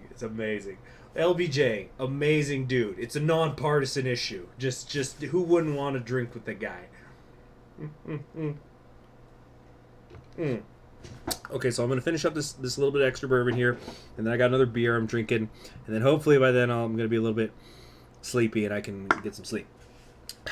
How are you doing, Texas T, by the way? Have you deployed yet, or do you not want to talk about it, or what? Let me read this thing. Lyndon B Johnson. Following the assassination of John F. Kennedy, Vice President Lyndon Baines was sworn into office to become the nation's 36th president, serving the rest of Kennedy's term, as well as a second following a successful re-election. Defined by his fight to raise the quality of American life, known as the Great Society Program, Johnson became the father of federal programs such as Medicare and the Department of Housing and Urban Development. A victory against this strong Democratic leader may prove difficult.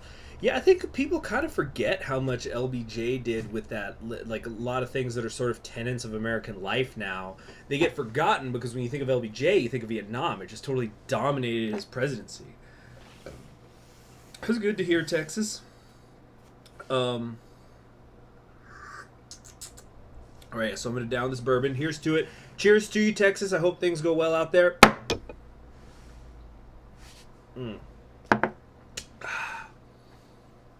That's what I like to hear, Joseph Joestar. Vote Princess Luna. Now the question is, who's going to get more write-ins? Will it be Luna or Celestia?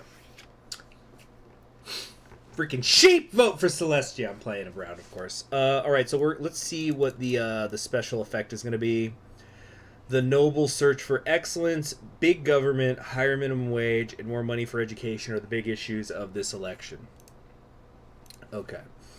Oh boy, this is going to be tricky because LBJ is going to start with Texas. So Texas is initially going to go Democratic.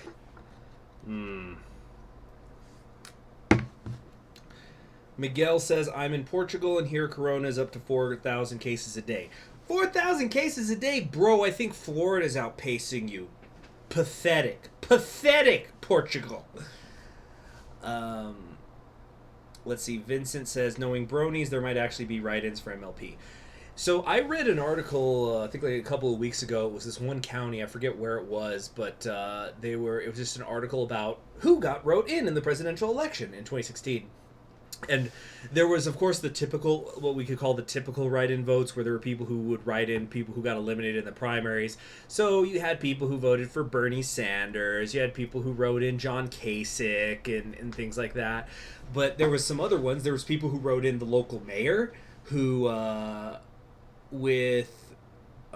let's see, Texas T says, in the new order, you do even more with the Great Society, and with no Vietnam, his legacy can be more secured. Thanks for the luck. So you can play LBJ in the new order? Ah, that sounds fun. I might do that. So then I could talk about all the fun LBJ facts, like his car that was actually a boat, and things like that. Let's see. Yeah, so anyway, at this particular city, there was people who vote for the mayor, some people wrote in the sheriff, some people wrote in city council members. But the really funny thing to me was there were 2 people who wrote in a dog. And it wasn't the same dog. It was, one of them voted for his own dog, and then somebody voted for a separate dog that wasn't his. It was like, I think it actually might have been the mayor's dog. But yeah, write-in votes there's people who come up with some creative things sometimes. Dang it. Why did I have to go vote already? I could have written in Luna. Why didn't I think of it? You know why? It's because there was no Princess Luna ads on the television. I forgot that she was running. All right, we're going to upgrade the campaign headquarters here in Illinois, and then we have got to go out to scummy-ass California, who refused to vote for me. Screw you. Oh yeah, let's get some music playing again, though. Give me a second.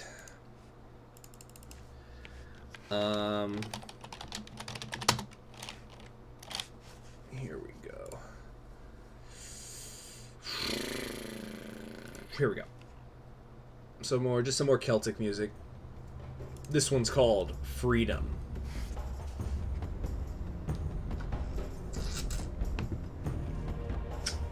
But I'm not going to be playing any more of the New Order until we hit after the election, because obviously I'm going to be busy with stuff. So I'd say, you know what, maybe not Wednesday, because Wednesday I think I'm going to be sleeping a lot, because I'm going to probably be up all night Tuesday night. So let's go with Thursday. I'll start streaming the New Order again. You're absolutely right. It's not enough to get Princess Luna as the executive. We need to get ponies in the Congress, or else there's going to be gridlock.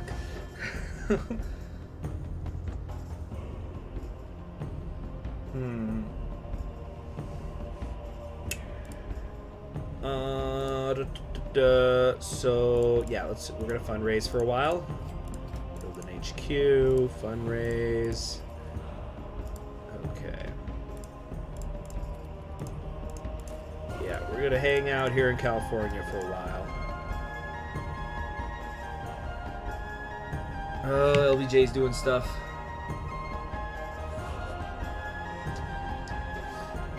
Well, no, there's no celestism, Gizmel. Celestialism is just harmonism with celestial characteristics. But no, with equestrian characteristics. Just a little technical error you made.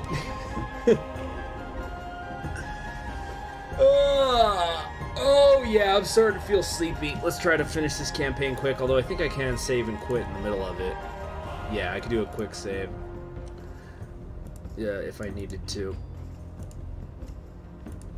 All right, let's get the Foreign Policy Committee, because getting the Foreign Policy Committee is so key, because it gives you a boost with the fighting of the Islamic State, which is #1 with the voters typically. So yeah, now I'm freaking slaughtering him, but right now he's gonna also get 400 electoral votes, so it doesn't look good.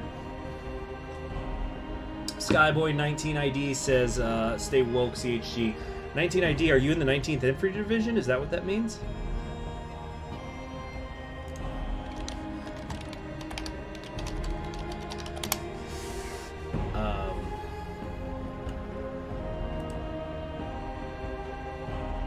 let's see here. Oh no. Okay, yeah. Well, that would be weird. It hasn't existed since like World War II. Anyway. Oh shoot! I just remembered something. I'm gonna be right back. I'm just gonna be like 30 seconds.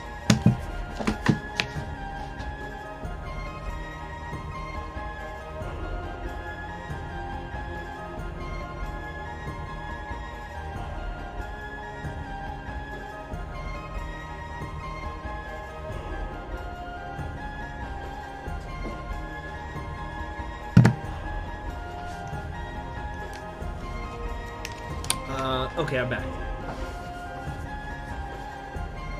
So, let's see here.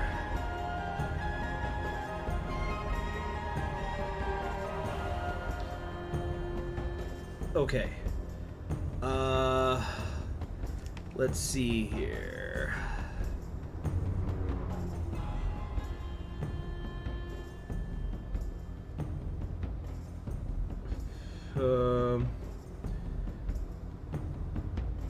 Sorry, I just got a text.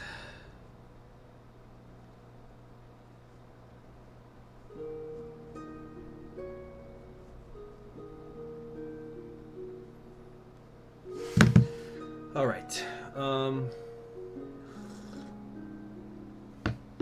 LBJ talking to his secretary on the toilet. I don't care if you freed the damn slaves. I gave them rights. Tyler Fan is asking, CHG, are you doing triple N, which I guess means No Nut November? So here I'm going to say something which has on more than one occasion led to me being called a fascist, because apparently this is a fascist perspective and nobody told me. I think it is bad to masturbate in general. So I don't do the No Nut November, whose meaning seems to be difficult to ascertain, actually, because some people say, well, No Nut November means you don't masturbate, to which I say, excellent. There's some people, though, who say, no, you just don't have sex for the entirety of it. I went, and that, it's like, that's freaking ridiculous. So you're going to tell me a married couple's not supposed to have sex for all of November? Why? Why? Just absolutely ridiculous. But yeah, I guess you could say that I'm a no-fap guy. Like, I don't subscribe to a newsletter or something. It's my understanding that there's a lot of, there's like online support groups and stuff, but I think that masturbation is actually, you know what? I'm gonna go grab a book that I have that I'm gonna read a quote from it, and then we'll go from there. Be right back.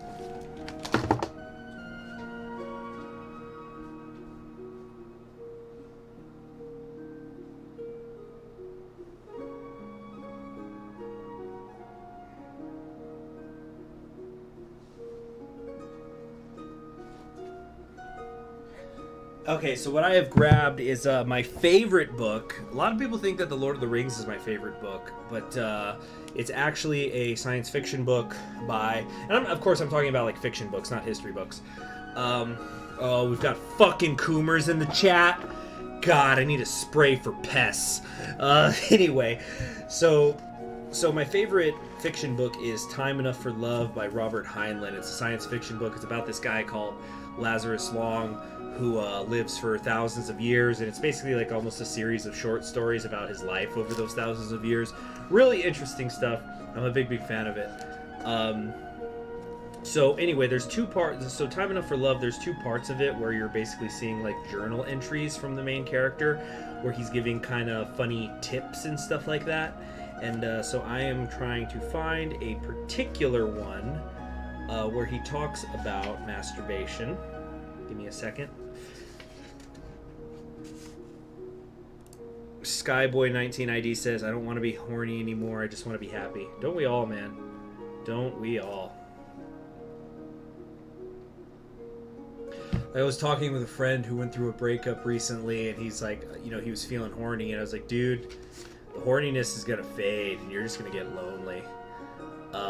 Anyway, so where is the masturbation quote? Here we go. So this is the main character, Lazarus Long, talking about it. So he says, quote, masturbation is cheap, clean, convenient, and free of any possibility of wrongdoing. And you don't have to go home in the cold. But it's lonely, end quote.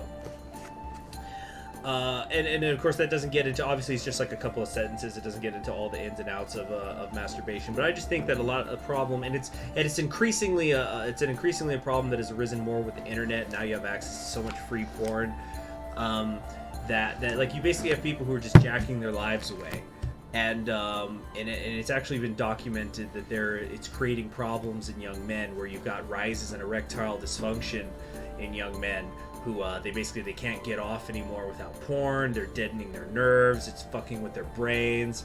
They're full-blown coomers. And like, I know that the coomer thing, when did that start being a thing? Like 2 years ago now.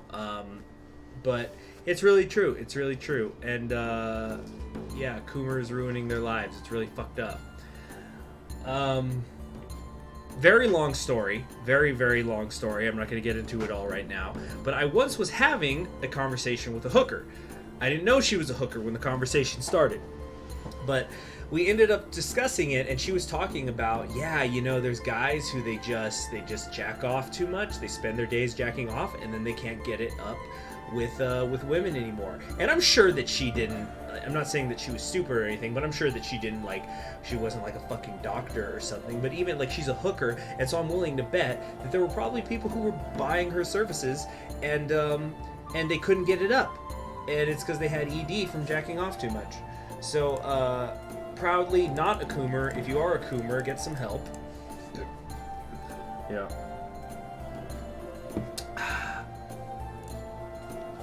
Anyway, let's didn't know this was gonna turn into the masturbation discussion hour.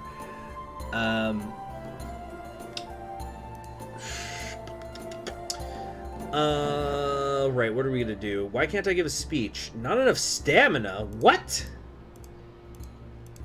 Oh, that son of a bitch. Lyndon Johnson left a heckler in California, so it's doubling my stamina costs. You bastard. Okay, I got something for your ass.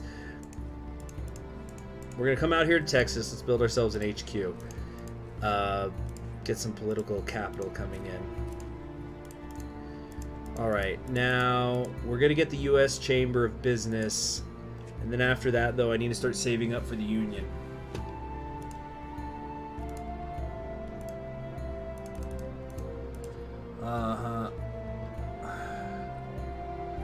See, now, on the other hand, I'm not somebody who also thinks that, like, pornography should be banned, that it should be censored or anything like that. Of course, you know, try to keep it away from children, but it's a personal choice that can fuck your life up, just like alcoholism or smoking until you get lung cancer and things like that.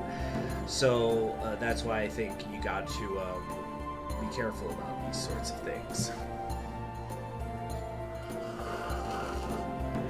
Yep, some good old sex ed with CHG. Tell you what, here's a controversial political stance. Sex is good.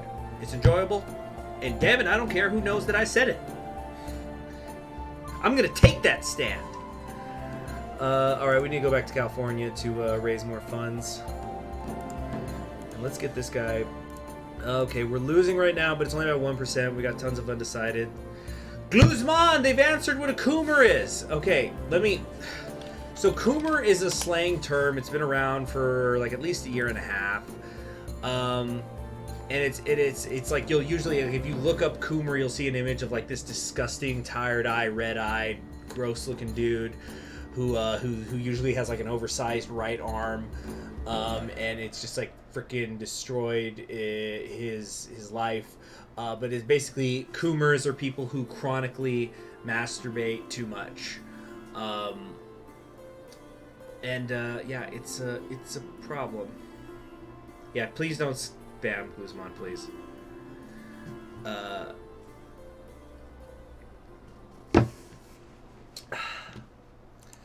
Sex ed. Now, I can't say that I've really studied too much about what sex education is like in the United States. I can only talk about my personal experiences. But I will say that when my father decided to have the talk with me, the quote-unquote the talk, let's just say it was too late. And And actually, that ended in an argument because he told me something, and I won't get into what it was, but he told me something, and I knew that wasn't true, and we got into an argument about, it was related to birth control, and I knew it wasn't true, and we got into an argument about it because he was insisting it was, and then after the argument, I thought, oh my god, is that how was I conceived? Because my dad didn't know that, like, about birth control or something. Wilson is asking, how much would you say is too much? Too much what? Are we still talking about masturbation? Like, how much is too much for masturbation?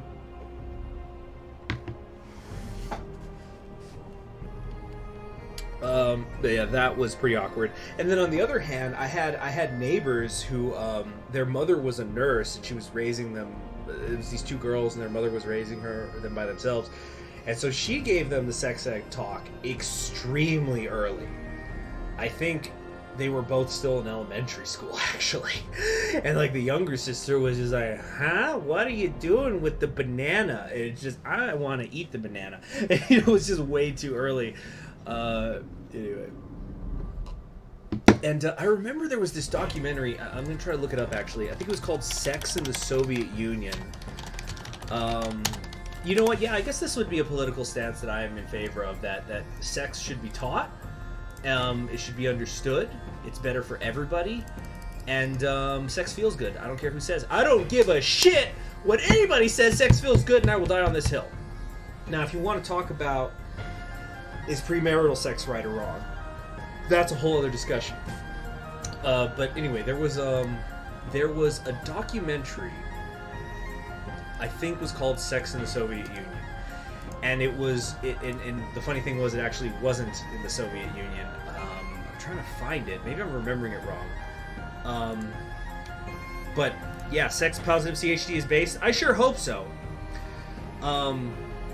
But it was about, I guess, it was about sexual topics in the post-Soviet Union Russia. And so it started out with how they were just talking about, there was this total sexual revolution. People felt more liberated. People were having casual sex much, much more. And they were, like, talking with these young people who and I don't mean like minors, I'm talking like in the 20s and early 30s, who were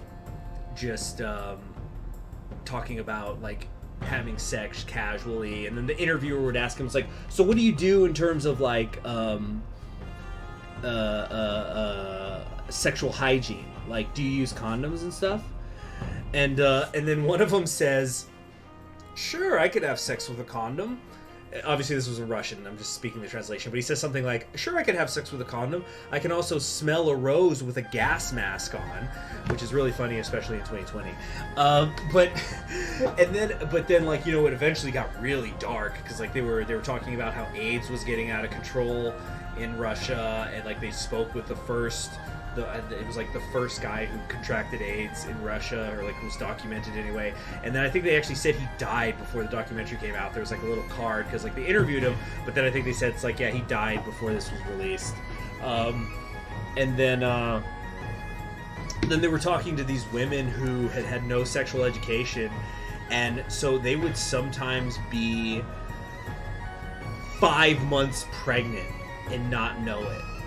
Or sometimes they would carry the baby all the way to term and they didn't know it, that they were pregnant the whole time, because they had absolutely no sexual education. Of course, I don't know what that had to do with like the Soviet system, because these were like rural women who were out in the middle of nowhere.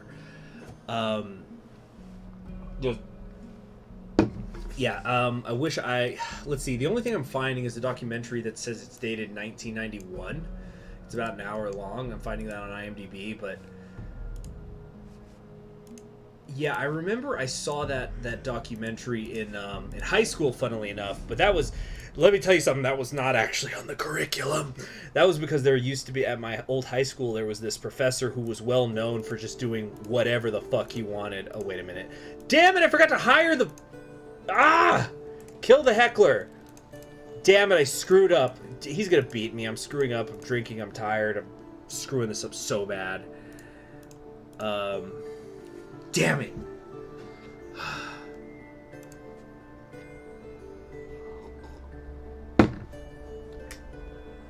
Okay.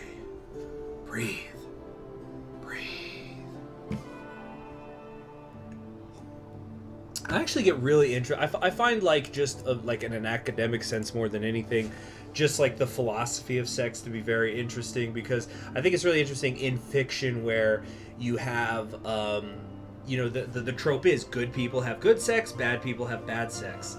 And it's interpreted in different ways. So, for example, if anybody's ever read Ayn Rand's books, she wrote The Fountainhead, she wrote Atlas Shrugged, those are her really famous ones. She did Anthem, and she did other stuff. Anyway, but like her books sometimes make people really uncomfortable with the sex because, well, she'll have it where the villains will have sex, but there's no passion, they don't care. But the good people will like actively engage in rape, and the women engage in rape fantasies, and it's freaking horrifying. It's just, so that makes people really uncomfortable, and that usually does not come up in discussion with Ayn Rand people. Okay, I need to save up a little bit more to get the union endorsement. But I think like a classic example of like good people have good sex is in the TV show Spartacus. I don't know if anybody's seen this. It ran on Stars. I think it's on Netflix now. But in that, funnily enough, I actually incorporated that show into a really long academic paper I once did. It was like 25 pages long. But anyway, so the way the sex is portrayed in that show is actually really different from how it's portrayed in the Spartacus movie from the 1950s. Well, it came out in 1960, but it was filmed in the 1950s. So in that show, it's basically, because it's Spartacus, obviously the slaves are the good people, they're the heroes of the story. As a general rule, not universal, definitely not universal, but generally the slaves have good sex. So for example, in the pilot episode, you're seeing Spartacus when he still lived in Thrace and he had a wife, and so there's a couple of sex scenes with them. But I actually think it's actually in my personal opinion, it's some of the best sex that's ever been put on a television screen. It's very classy. It's not like pornographic in nature. I think it's made really clear that like, look, this is a married couple. They're happily married. They have a great relationship, and so as a result, they have great sex. But then you go to the Roman side, and the Romans are just like constantly raping because they're the bad guys. And so there's no love, quote unquote love there, you know.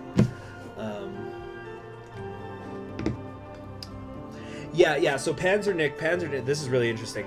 So Panzernick is bringing up how I have to end the turn. I can't get the union people yet. Wait, hold on. Let me think here. Give me a second. I need to check something. Okay, I need to go improve the capital down here. Oh shoot, how do I exit this? So I need to go improve this down here in Texas, and then we're gonna go build another headquarters, I think, in Georgia. So who was it in the chat? Oh, getting so sleepy. Where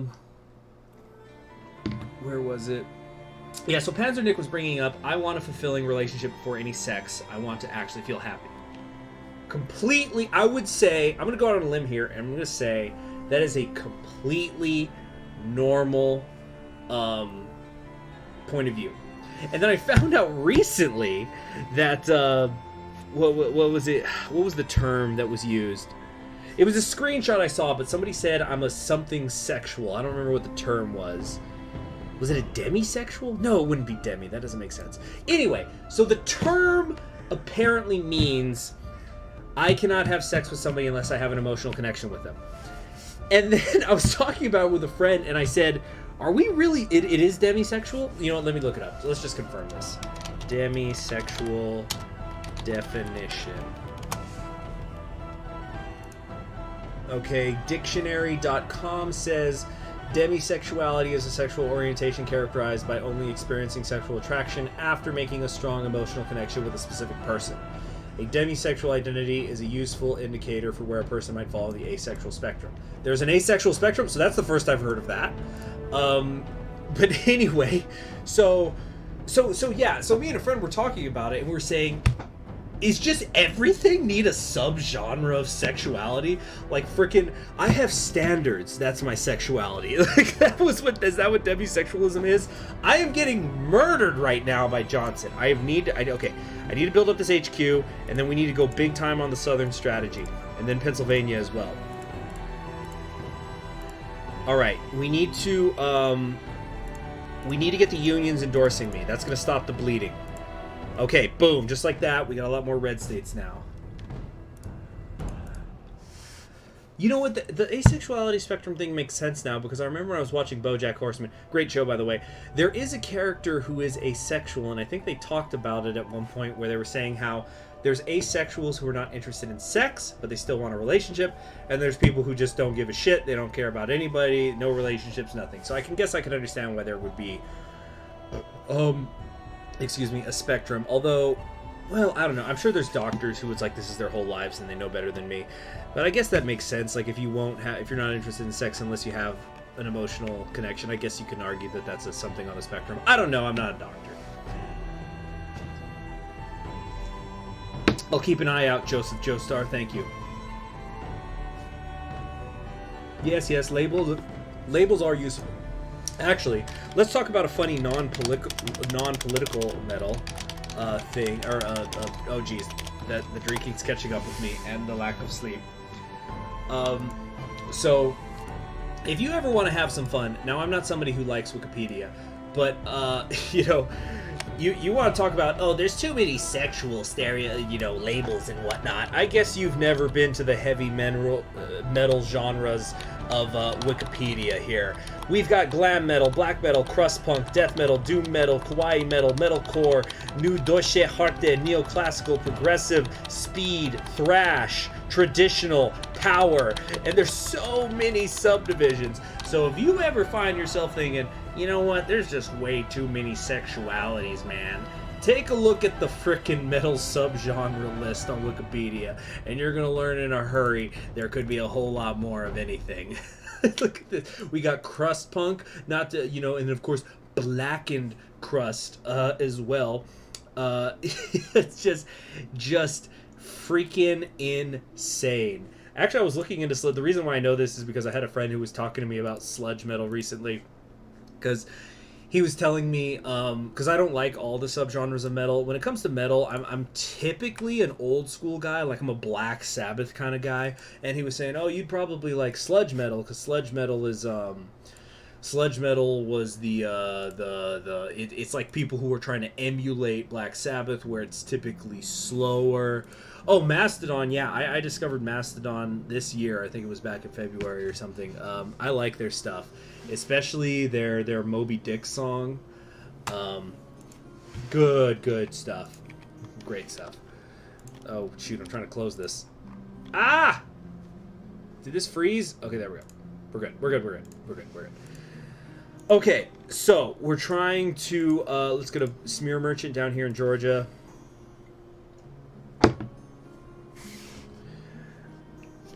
And I do listen, I am a fan of the metal genre, but I sure don't know every friggin' subdivision.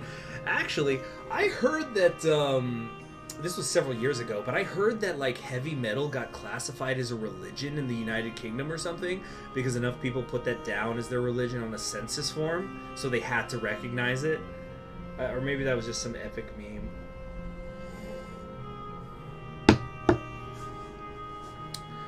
Okay, where was I? Oh yeah, we're building an HQ, so yeah, we're doing the regular campaign headquarters here. We gotta go back out to Cali to get some money. Gosh, I cannot wait for the middle of the election cycle so I can get Teddy and his money. We're gonna put an advertising guru out here. It's into our turn. Gosh, he's freaking killing us. He's got a 7% lead in the national polls. Not that popular vote matters in the United States election.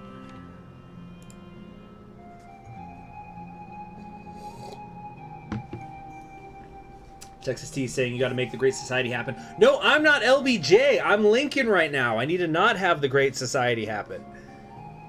Wait, where'd all my money go? Didn't I just... God damn it. Let's get a spin doctor. He is murdering me right now. Damn it. I gotta... Oh, he's getting endorsements. Let's get the Civil Liberties Union. Oh, what? That didn't work!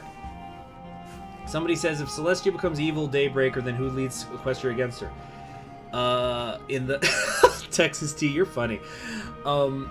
Isn't it that Princess Luna leads the resistance against Daybreaker? Isn't that canon? Although I know that there was a new update for Equestria at War, so I haven't. I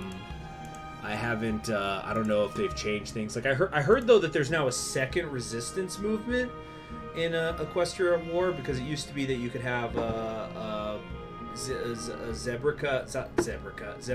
You know who I'm talking about? The zebra, the shaman woman who only speaks in rhyme. She can lead a resistance, but I heard that Granny Smith from Ponyville can also lead a resistance now, or something like that. Okay, so we need to get like $1 million.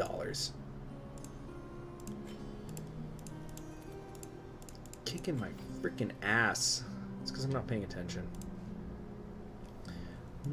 Okay, Teddy, where are you? Give me your money. I need your money, buddy.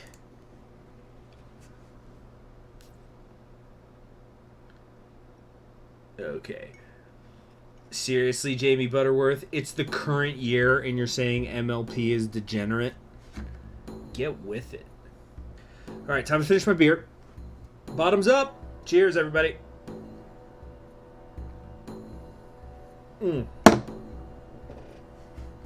Join the herd? Is that what the fan base is called now? The herd? That's funny. Oh, I actually found an article. The Asexual Spectrum and How to Understand It. Let's see. This is a few years old, so I don't know how current this is, but the Asexual Visibility and Education Network defines an asexual person as a person who does not experience sexual attraction. There are 3 identities in the asexual spectrum: sexual, asexual. What? Anyway, sexual, asexual, and a gray area in between that could be either gray asexual or gray sexuality. Demisexuality also falls into this gray area. People who fall in the gray area identify with the area between sexuality and asexuality. This means they occasionally experience attraction, but very rarely and only under specific conditions. Look, you know, whatever. I don't give a shit about people's sexuality. If everybody's consenting, do whatever the hell you want. But this is, you know, that idea of like what causes you to be attracted to a person. I was just right now flashing back to junior year of high school. I was taking this chemistry class, and there was this woman in the class. Well, not a woman, she was a girl. We were in high school. But Jamie Butler was asking me to do Kreisberg again. Yes, I am. Post-election, we're going to hopefully get onto that. I want to do a Commune of France campaign, because that's the only major power that I haven't done a campaign of. Anyway, so somebody was, so there was this girl in the class, you know, just like, if you just saw a picture of her, she was gorgeous, you know, kind of short, but not too short, amazing proportion curves, beautiful auburn hair, excellent facial structure, just gorgeous. But she, I don't know how to say this, she was just this absolutely stupid bitch. An absolute moron, bitchy personality, really angry, and she would just sometimes storm out of the classroom if like the teacher had called on her to answer a question, or if she was getting frustrated with something, she would just leave. And I remember there was this one day where we were doing problems on the board, these chemistry things, and then she says like, okay, it's your turn, and she wouldn't do it, and then she was getting ready to storm out, and the teacher stood in front of the doorway. She says, no, you need to learn this. And then she grabbed the teacher and threw, because the teacher was like an older woman, and she threw her against the wall and stormed out. And I remember it was this whole thing that like I ended up getting called into the assistant principal's office later that day. Apparently everybody in the class was, and like interrogated, basically saying like, okay, what the hell happened? But just, I'll tell you, she was so horrible that like I could not have gotten an erection for that girl if I tried, just because she was so horrible. She was this horrible, bitchy, stupid person. So I don't know if that maybe I'm a demisexual and I don't know it, but it's just there's more to attraction than looks. I think we can all agree on that. Anyway, let's move on from the Conquering History Games sexuality lecture. Okay, so where was I? Right, we were going to... No, not the ads. Wait, why can't I... My building's reached the maximum level. Okay, I'm all good there. Have I heard about the Netflix show Barbarians of the Battle of Teutoburg? No, I have not. Alright, let's go up to Pennsylvania, and we're going to build some HQs up here. Because we've got to... Shoot. Okay. Let's get a spin doctor. Pennsylvania's key, and we also want a smear merchant, so that's a 30% net. Okay. You know what was funny? So here's some funny stuff. Look, y'all got me drinking. Uh-oh. My hands are moving on their own. I'm pouring one more bourbon shot. Because let's rock and roll. Oh yeah, baby. Here we go.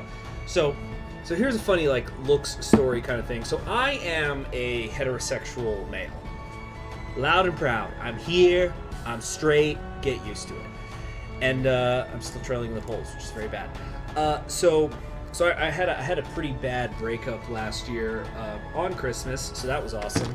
Anyway, so I had gone through this. Obviously, I went through this period where I wasn't with anybody. I wasn't dating with anybody for a while, and I was talking about it with some friends. And I am somebody who believes that sexuality is nature, not nurture. Because even like back in high school, I remember I had my junior year of high school, horrible dating record. It was like the fucking 9 circles of hell. And so I'm pretty sure that if sexuality was a choice, I would have happily become gay to try to get away from all these horrible women and these horrible relationships. And in fact, I remember there used to be this comedian, I think his name was Greg Giraldo, rest in peace, he died many years ago. But I think he once had a bit where he was talking about having an argument with his wife and like he wishes he could just turn gay to get out of it. Anyway, so I was talking about it with some friends, because I was lonely. I hadn't been with any. I was after a breakup, and I said, "Look, guys, if I bring a guy around, yeah, I'm sure there's definitely some elements of nurture in there. I'm just talking broad. Like, I'm not a scientist, I don't know, but I'm saying broadly. I think a lot of it is just nature. You're just kind of born with it or not. But I was talking with some friends. I was saying, look, guys, I'm telling my buddies, if I bring a guy around and I introduce him as my boyfriend, I need you to pull me aside and just ask me a simple question. And it's just, like, they're just gonna pull me aside and go, look, Conquering History Games, look, you and this guy, you look like you have a great relationship. I just want you to answer me. Can you get an erection? What? It's like, yeah, come on, prove to me that you can get an erection with this guy, and I'm fine with it. Because it's just like, I know you're lonely, but don't try to pretend you're gay. Oh man, it's Woodward, so smooth. So, and then late, a few weeks later, we were talking about like lolis in anime. You know how, like, you know, the joke about sometimes it's not a joke. Sometimes lolis are sexualized in anime. But I told him the same thing because my personal preference is, look, I know there's the flat is justice people out there, but I'm not one of them. And I said to them, it's like, same thing. If I bring a girl around and she's like flat-chested and looks like a child, I don't care if I'm dating a 40-year-old. You again pull me aside and say, can you get an erection with her? It's like, look, I know you're lonely, but can you prove to me that you're actually sexually attracted to her? If not, you need to stop this.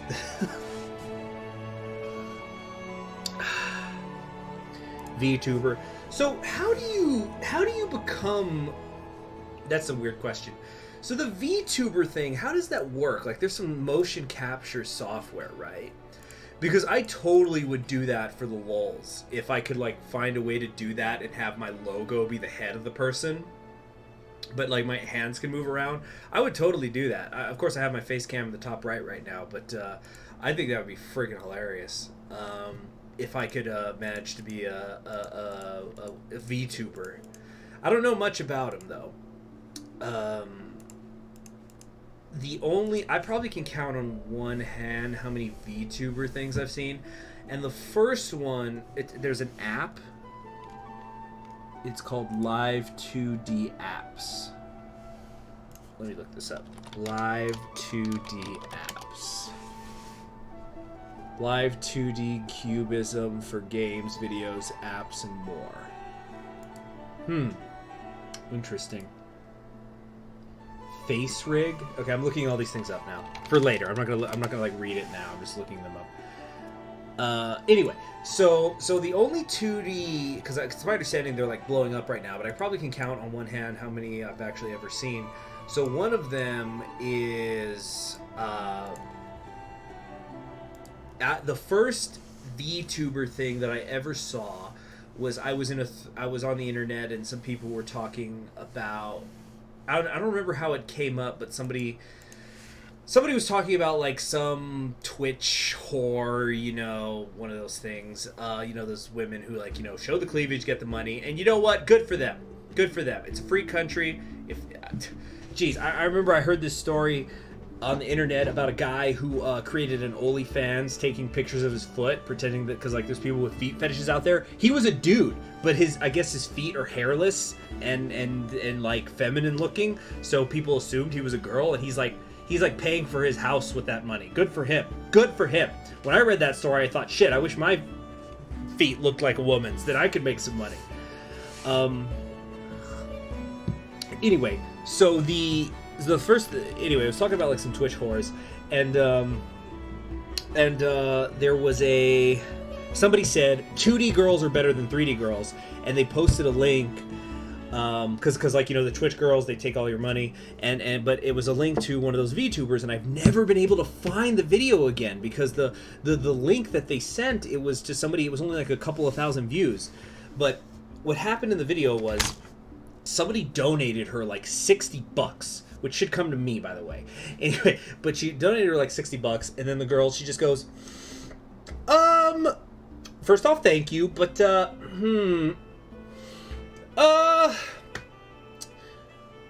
let's talk about financial responsibility. I should do a girl voice. Let's talk about financial responsibility. And so it's like a 3-minute video, and she's just talking about, okay, so let's say you work a job. You need to divide, and she starts giving financial advice. She's going, you know, divide your money into a pie chart. You should ideally spend 50 to 60% of that on things that you need. That's your rent money, that's food, it's clothes, it's gas. Do you guys know the video I'm talking about? Okay, seriously, somebody link me to it, because I've never been able to find it again. Was it a dog? No, it wasn't a dog. I know the dog. The dog's like a famous one. No, this was somebody else. It was somebody I've never been able to find again. But, so you know, you spend 50 to 60% on necessities, maybe spend 20% on fun things, you know, going out to a nice restaurant or buying yourself games or blah, blah, blah. Just always spend it on yourself. And then the rest, you can do whatever you want with it. And so that's what you can maybe donate to me from. And so it was just, and so the thread was just like, oh my god, 2D girls are amazing. No, she wasn't saying you're an asshole for not donating. No. She was trying to say that, like, she had gotten too much money. Because she was saying, like, so I don't want anybody to donate large amounts of money like that. Because you should be financially responsible and keep most of your money for necessities and for yourself. And so everyone was like going, oh my god, based 2D girls. Hold on a sec. Okay, so I've got this campaign thing set up in here. Do I want to set up one in Ohio, or should I set it up in Illinois? No, Illinois I've already got maxed out. Ooh, I think you guys might not be able to post links in the chat. I think YouTube has a filter for that.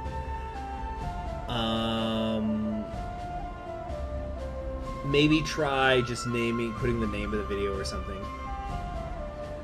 Okay, I think I'm gonna go to Virginia and set up some campaign headquarters. Okay, what kind of endorsements can I get? Let's get the NRA. How's it getting worse? Ah! Anyway, so that's one of the very few VTuber videos I've ever seen in my life. Another one was... What are the other ones that I've seen? I saw the one with the like the shark girl singing "Right on Time," the city pop, because I guess that, which has apparently caused like a second wave of city pop being introduced to people.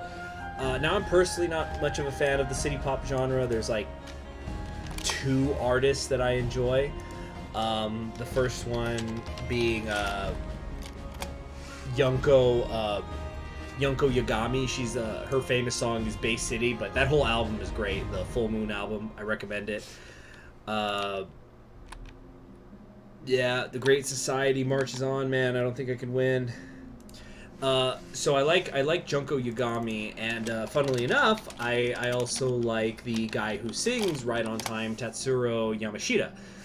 That album is really good. I also recommend his It's a Poppin' Time album. That was from before Right on Time. Actually, it's a live album, and just as a word of warning, so the whole album's like an hour and a half, but he does a song, Escape, which he makes it like 13 minutes long. Why are we spamming A? Why are we spamming A? Did I miss something?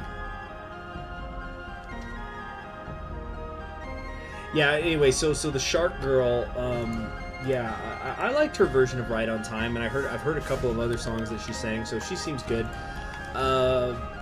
Let's see, I'm trying to think of but I think those might be the only VTuber videos I've ever seen. Wait, no, there was another one. But it was like a shit post thing, and that was the dog one. It was I think the video was called VTuber Speaks English or something. Let me try to find it out. VTuber Speaks English. But she said like, it was like English? I don't know why. I don't know, maybe if it was a copyright thing, but there was like a live action dude in the shot in a car, and it looked like she was talking to him, but she was just going like, English only challenge. And she just started saying something, I am me. You are people? You are people? Yes, you are people. And so it was just, let me try to find it. You are people. What was it called? You are people VTuber or something. Here we go. Yeah, virtual YouTuber attacks you in English. I'm gonna play it right now. Let me just turn off the music. I'm gonna just play the audio. Hi, good morning, everybody. I'm Colonia Inugami, virtual YouTuber. Yeah. Happy stream give you. Yeah. English only. Challenge no. Challenge no. Yeah. Yeah, I'm duck. I'm duck. Yeah. You are people. You are people. People.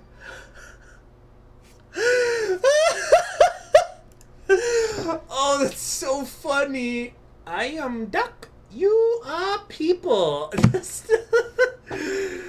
Oh man, that's really good. And I just remembered. Yeah, so this actually I think was the last one I saw. There's one where apparently I don't know, again, I don't know who these VTubers are called. I don't know their names, but there was one where I guess she was playing Grand Theft Auto and they said the N-word in it and she didn't know what that meant, I guess, so she said it too. So you have like this kawaii desu senpai voice saying the N-word on a stream. Oh man, that was but yeah, besides that, I don't really know, like I couldn't tell you the names of any VTubers. I couldn't tell you like where to look one up. But the software, yeah, if I could figure out a way to do that, I would definitely put it in my live streams because I just think that would be freaking hilarious. Okay, so we're building that. Of course, the thing is, I'd have to figure out what to do about the skin color because I do like the anonymity. of the internet. So that's why, you know, I have my face cam in the corner there and I'm wearing a mask. So if I could find a way to maybe put my logo on one of them's face, but I could move my hands, and I'd probably, again, I don't know how this is. I don't know if like you have to pay somebody to do it, but like do something with a skin color. I'd probably make it a non-existent skin color, like maybe do The Simpsons, do yellow, or something like that. And let's see here. Why can't I build an HQ? Oh, I'm at masks level. Okay. Good. So what we're gonna do is we're gonna put an advertising guru here, and it's time to start making some ads. We're gonna say we're in favor of a higher minimum wage because Lyndon Johnson is making that a thing. Actually, wait a second. Let's look at the polls. So we're beating him on fighting the Islamic State. So we want to go hard on that. We're gonna say my opponent opposes fighting the Islamic State, except I don't have enough money for it. We gotta go out to Cali and raise some more funds. Oh my gosh, where's the money?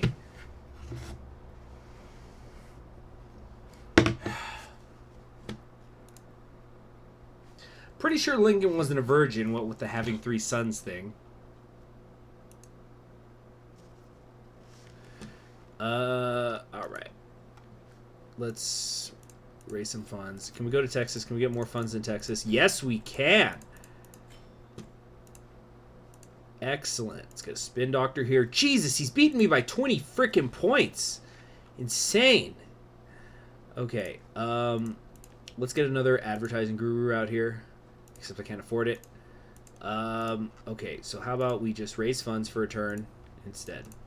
Can we get a key endorsement maybe? 26. The Tea Party movement I don't think is going to be very helpful. Because tax cuts and big government's not really a thing with Lyndon Johnson running.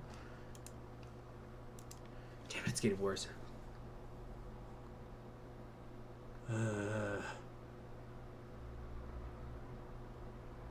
I don't know. Shoot. Let's just fundraise for a bit. Okay. Operatives. Now we can get the advertising guru. Time for a media blitz, baby. So I'm going to say I'm in favor of a higher minimum wage, that my opponent opposes the higher minimum wage. And what else do we want to do? We're going to say, well, I guess those are just the two. Let's go back to Virginia. We're going to say that my opponent, that I'm in favor of fighting the Islamic State. And let's get an endorsement from the national organization. It's going to boost my national awareness everywhere. Okay, so we've got Pennsylvania, Virginia, Georgia. Damn it, he's still over 400. Ugh.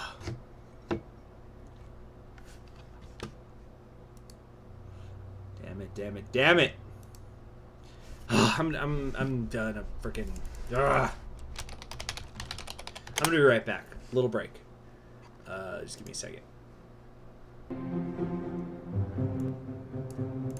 Damn it.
Okay, I'm back.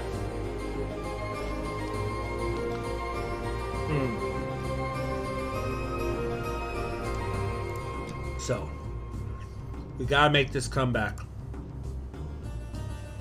Steady second place. Shit. Okay. Looks like the Northeast is really solidifying for Johnson. Damn it. Killing me in Cali and Texas. I say I'm in favor of strong military. My opponent opposes big government. Most people actually want the big government right now. There we go. Now we're cooking with gas, baby. We're going to say I favor more money for education, and my opponent opposes fighting the Islamic State. How are we doing now? Jesus, that just barely got us into the triple digits. It's way too loud. Okay. 6 weeks to go. And I've got $1,000. That's it. Should I go to Indiana? No, I need to go to Ohio. Let's build an HQ there. We're going to have to go back to Cali. No, I should have gone to California. All right, it looks like LBJ's trying to hold on to Texas, but nothing's happening. Let's get a spin doctor there. How's it going? Okay, I'm starting to narrow his lead. Slowly but surely.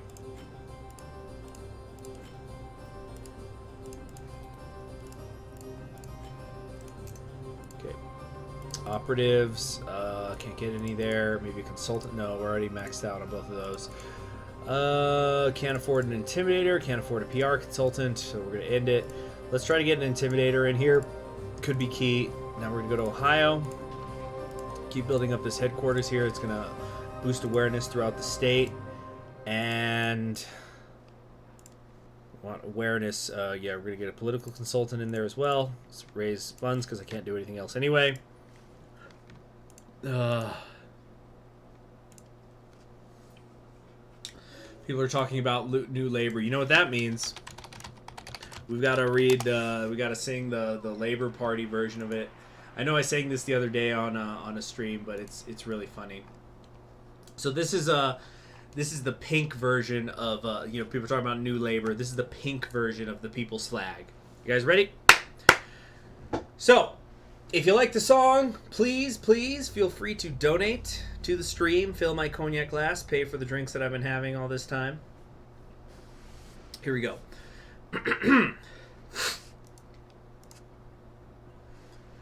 The people's flag is palest pink. It's not the color you might think. White-collar workers stand and cheer. The Labor government is here. We'll change the country bit by bit, so nobody will notice it. And just to show that we're sincere, we'll sing the red flag once a year. New Labor's flag is palest pink. It's not as red as you might think. And Tony's added shades of blue. He does not care for me and you. The people's flag is palest pink. Best drop it now before we sink. I rather like the Tory blue. And Cameron's policies, I'll have 'em too. Now ditch we all that old red flower, anything to cling to power. The working class can kiss my ass. It's God I worship first and last. The cloth cap and the woolen scarf are images outdated. For we're the party's avant-garde, and we are educated.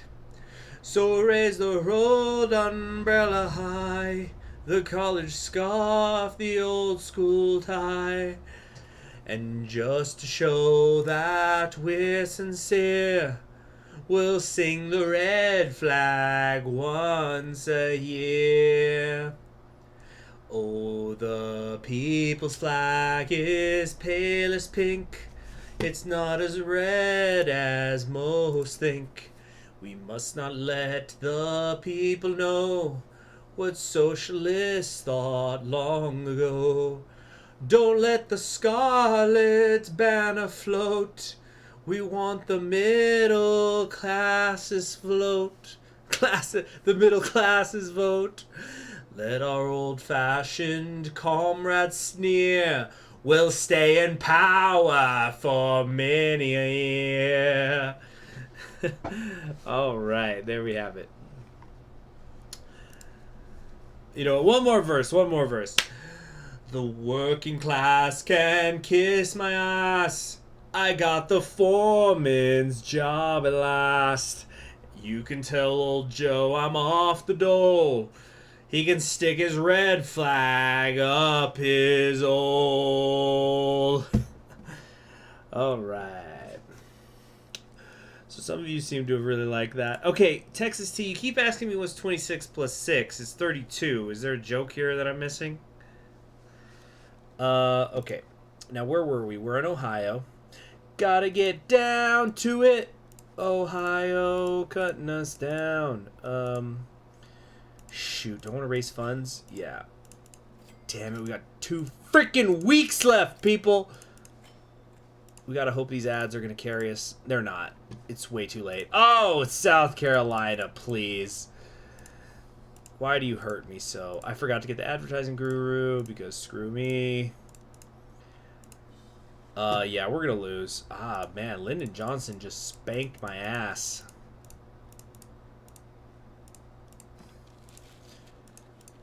Okay, can we get any last-minute endorsements? The national organization, 365 to 176. I just don't see how we're gonna do it, guys. The national ads are helping, but we're just not there. Dole. What's 26 but 6?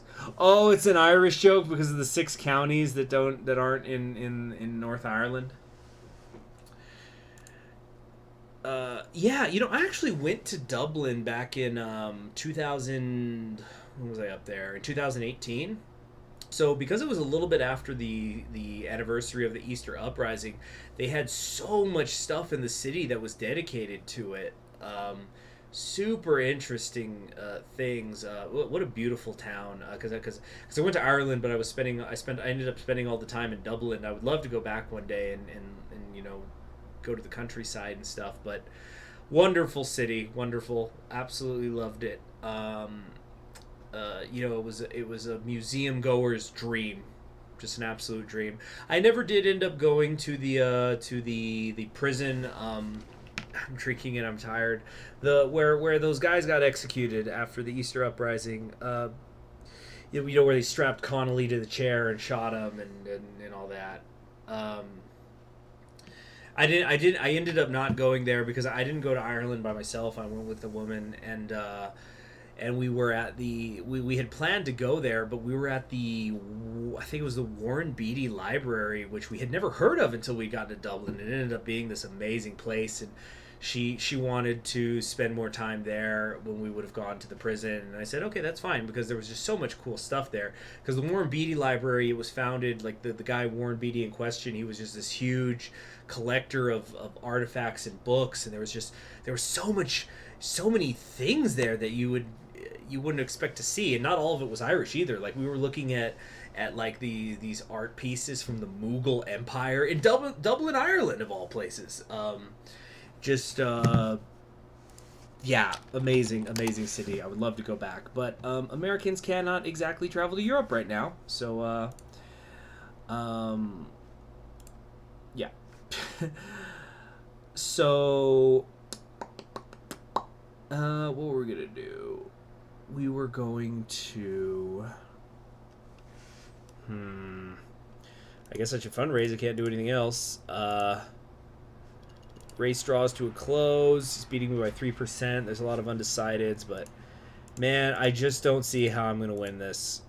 I'm going to take a risk here. Oh, I can't afford to buy the ad. Why not? Didn't I hire a friggin' advertisement guru? No, shoot. Okay, so I'm just gonna go out. Okay. Oh, shit. Higher minimum wage. He's killing me on the minimum wage. I'm hoping I can kind of make a comeback. I don't think it's gonna happen though. I'm gonna say I'm in favor of it. Let's give a speech saying my opponent opposes it. That did nothing, and we're gonna lose. We're just plain old gonna lose. Let's get a fixer. Try to turn somebody or other.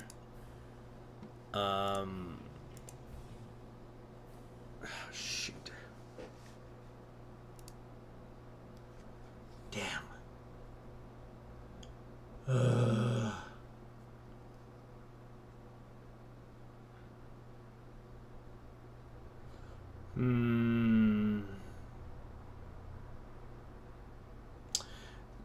This is somebody was bringing up multiple parties in the United States. There's never going to be, and I'm not saying whether I'm for or against this, but there will never be multiple parties in major political parties in the United States until you get rid of the winner-take-all system. It is scientifically proven that winner-take-all political systems trend towards there only being two political parties. That's not a Republican position. That's not a Democratic position. That is just an objective political scientist position. That's how the system works when it's first past the post. So I don't see, unless there's some major reforms. I'm talking like you'd practically have to throw out the Constitution and start over. We're not going to see serious multi-party shit in the United States. And there's like, for example, there's libertarians that are in the House of Representatives, but they tend to caucus with one or the other and stuff like that. Okay, right, the fixer. So I was trying to find.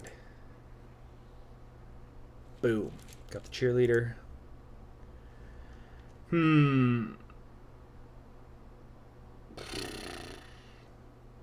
Okay, wait, what's going on in the chat? I just saw the phrase. More living space for Celts, am I right, fellow gamer? Okay. Let's go ahead and... That's it. Election time, baby. Bum, bum, bum, bum, bum, bum, bum, bum. Ah, shit. But, yeah, we're gonna get killed. I shouldn't have been doing this while drinking.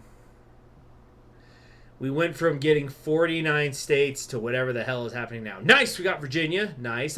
How did they get South Carolina? Oh, not Pennsylvania. Oh, at least we got Ohio. All those ads worked out. Come on, Lincoln. Oh, shit. Took Florida. Dang it. Oh, no. Okay, got Alabama, got Louisiana. Nice.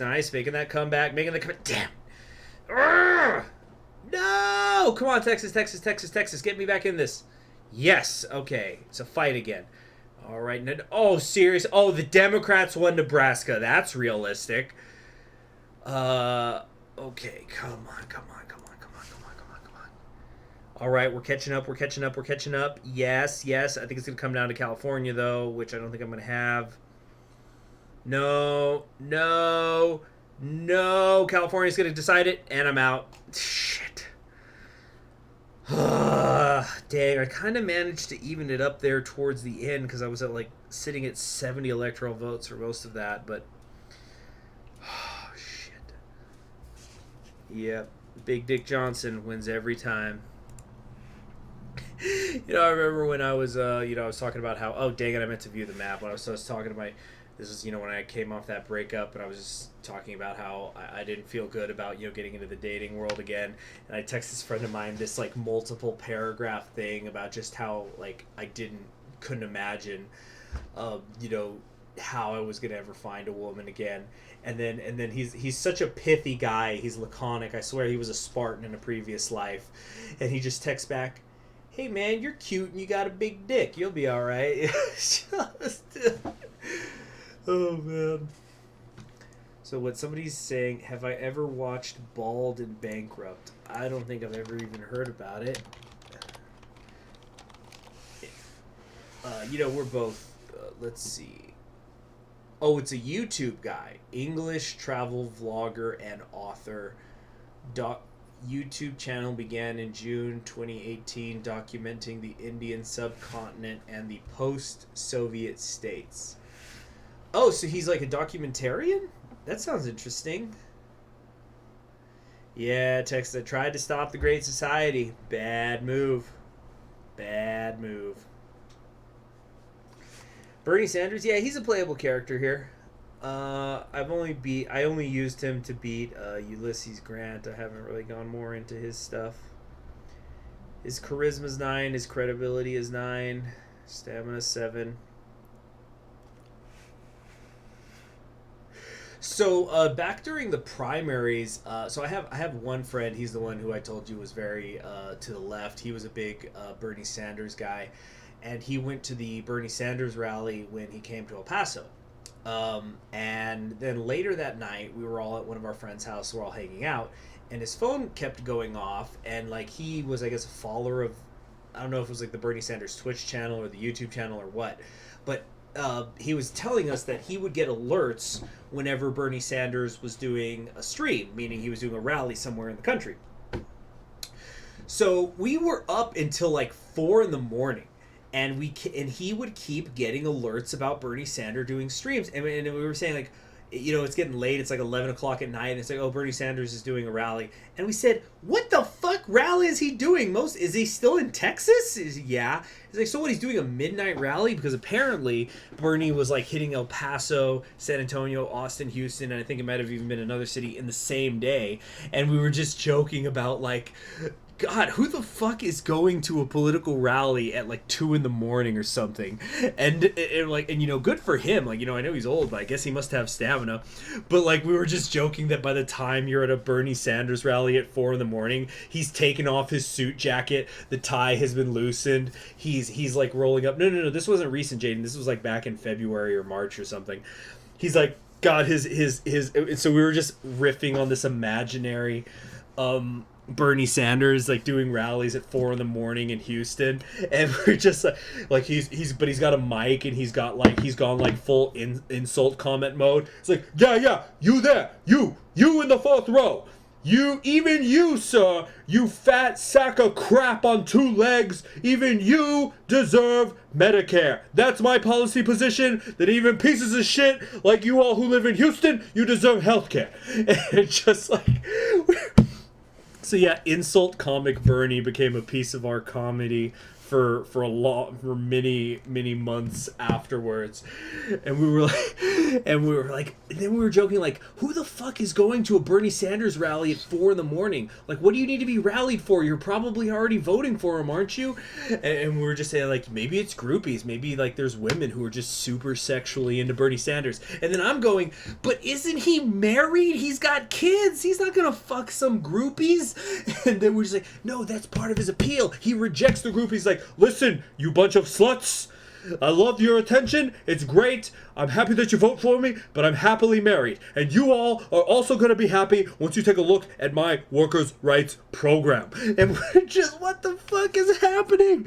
And then it's just, it was so, was I accidentally doing a Trump accent? Yeah, it was just, oh man, yeah, just so many hilarious, and you know, and of course this was with a group of friends. We all have different political views, but you know, you can make those jokes. You can make jokes about people. We can make fun of each other's beliefs. It's just like, you know what's going to be great about my healthcare?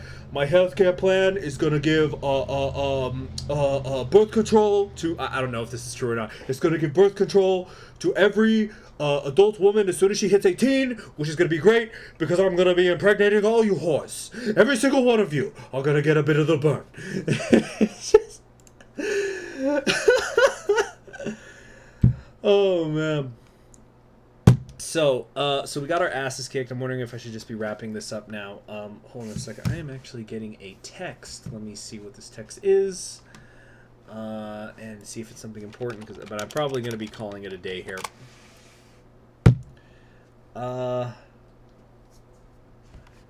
So wait a minute. Hold on a second. I got an email about a document I got to sign. I'm doing it in something else here. this a new link? Link's been sent.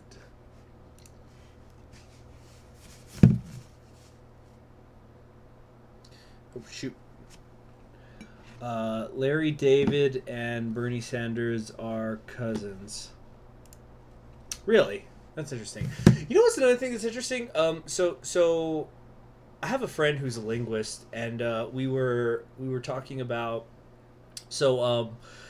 I don't know how many of you were following the primaries or even live in the United States, but at some point in the primaries this year in the United States, you had Bernie Sanders running for office, and you also had where is he?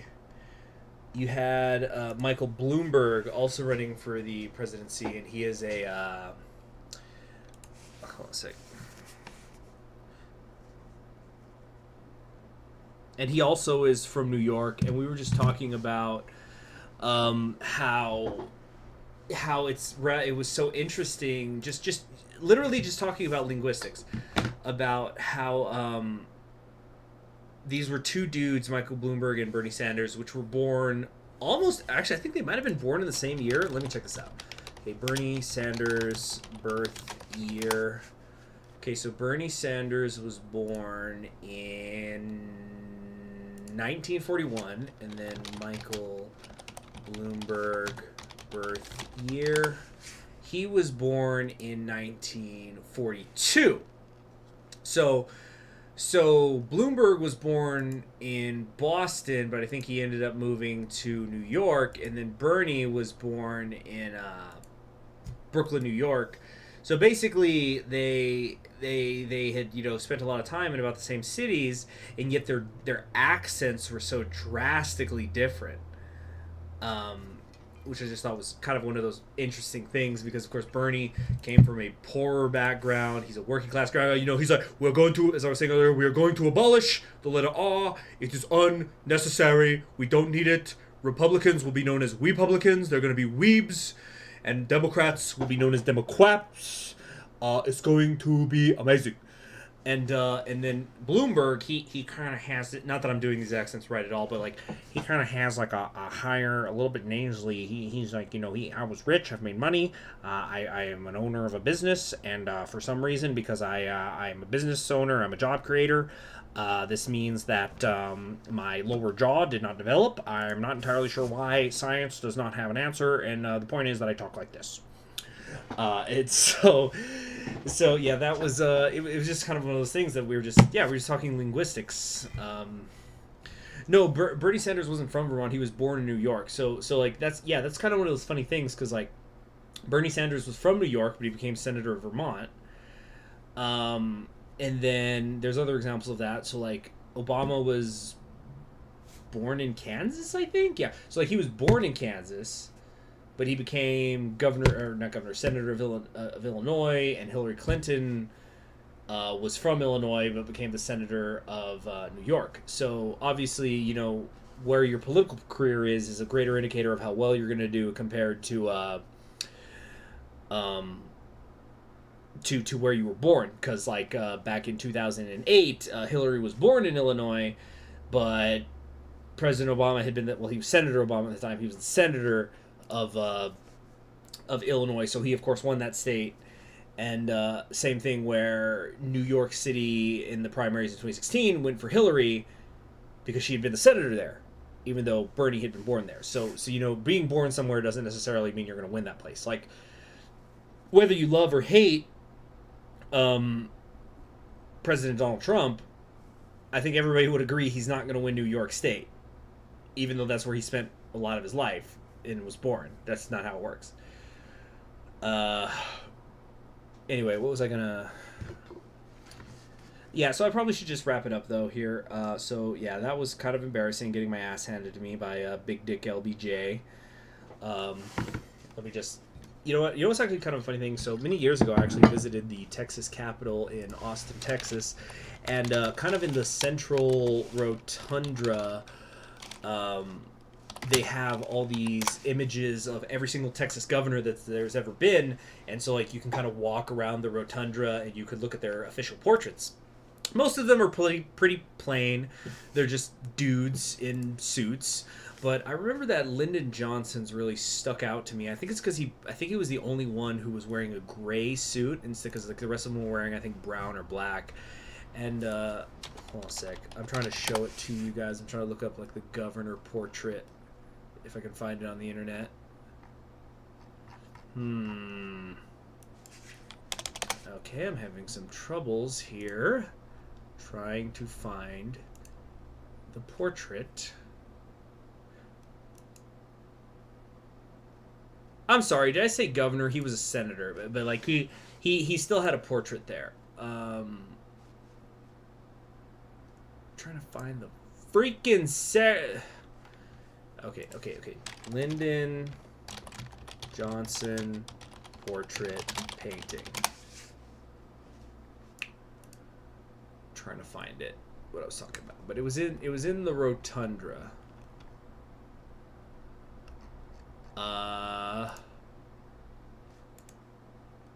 It might have been this one, but I just remember his stuck out so much. It might have been this portrait. So this was really different because most of them are just like plain pictures of just, it's just a guy, he's next to a desk, he's standing, you take the picture, or like you make the painting. So there was that one, but I remember the other one, which was interesting, was Ann Richards. So for those of you who don't know, because she wasn't president, she was not as famous, Ann Richards was the 45th governor of Texas. She actually was a Democrat and won it. And she won it just based on this stupid comment that her opponent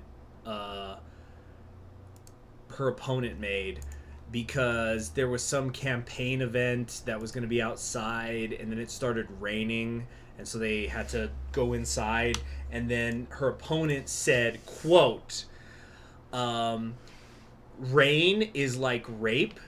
If it's going to happen, you might as well enjoy it. And that just killed his campaign instantly. And so then you ended up getting Ann Richards as the governor of Texas for one term. And she also sticks out not only because she's a woman, but she has this very bright picture in there in her thing. So that's in the rotunda.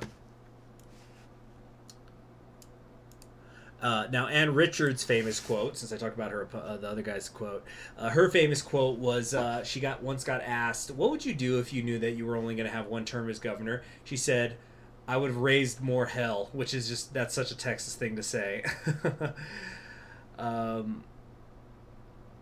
Let's see here. Let me try to find out, who the heck did she run against? I'm actually trying to remember. It's blinking out for me. Is it also, Ann was not her real first name. It was, what's her name?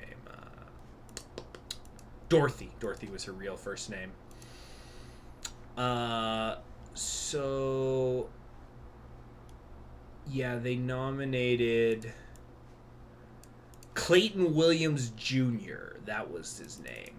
But even after that, Richards only won 49-47. The extra points going to the Libertarian. So anyway, frickin' now what's kind of interesting though is Ann Richards is usually considered to be like the only female governor of Texas, even though that's not true. There was another one called Miriam Ferguson, who was she was governor in the first she was governor in the 20s, and then she was again governor in the 30s. But the kind of general consensus is that though technically she was the governor, her husband James Ferguson was the real governor, and he had been impeached in 1917. So he was not allowed, like one of the rules is like not only was he kicked out of office, he had to resign because he was impeached, but he also was part of the, I don't know how this is in every state, but at least in Texas, if you get impeached, you can never hold office in the state again. So instead, people would just vote his wife in instead. So the people when they talk about the narrative of like women governors of Texas, they really usually don't talk about Ferguson because she was just seen as a puppet. I don't know enough about her to say if that's true or not. but that's kind of been my understanding. Uh-oh. Oh, shoot. Did the browser crash? Oh, crap. Y'all still there?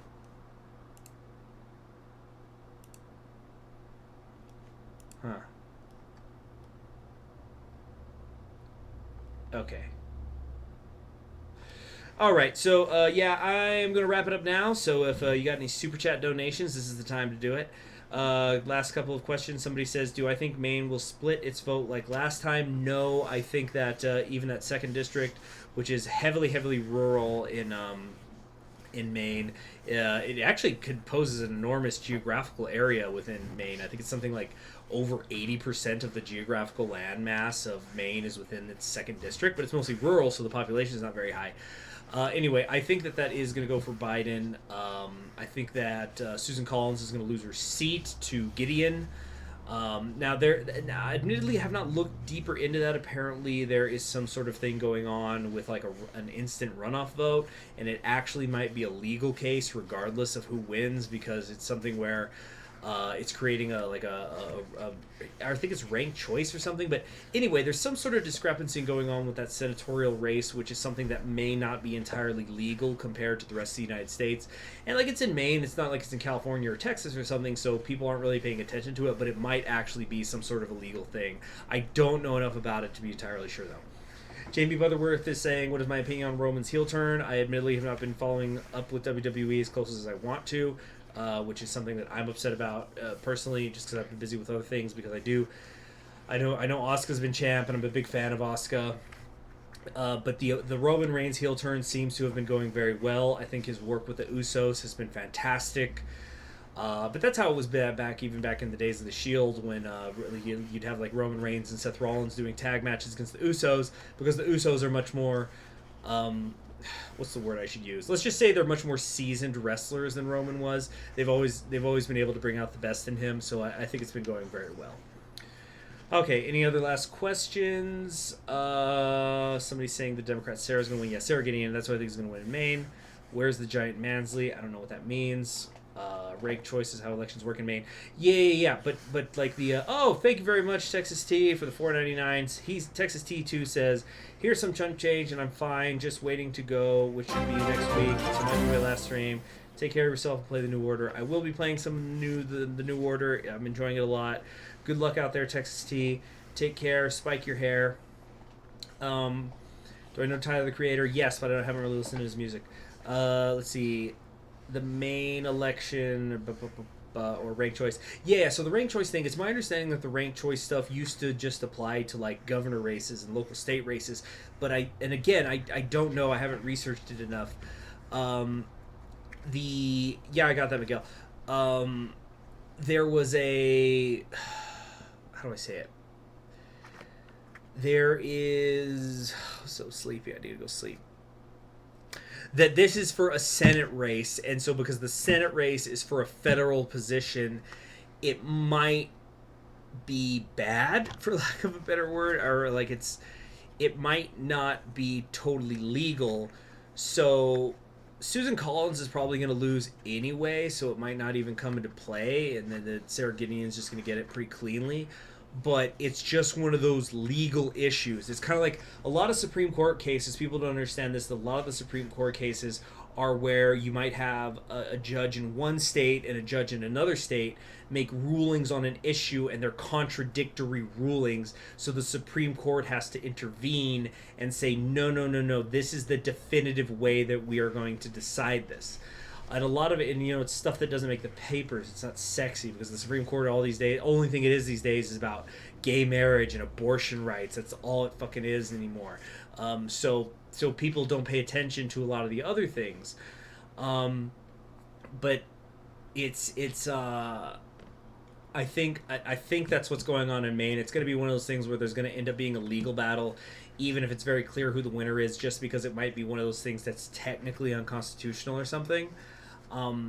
So I don't know. It's not going to like decide the election. You're not going to hear about it on election night. You're probably not going to hear about it for months.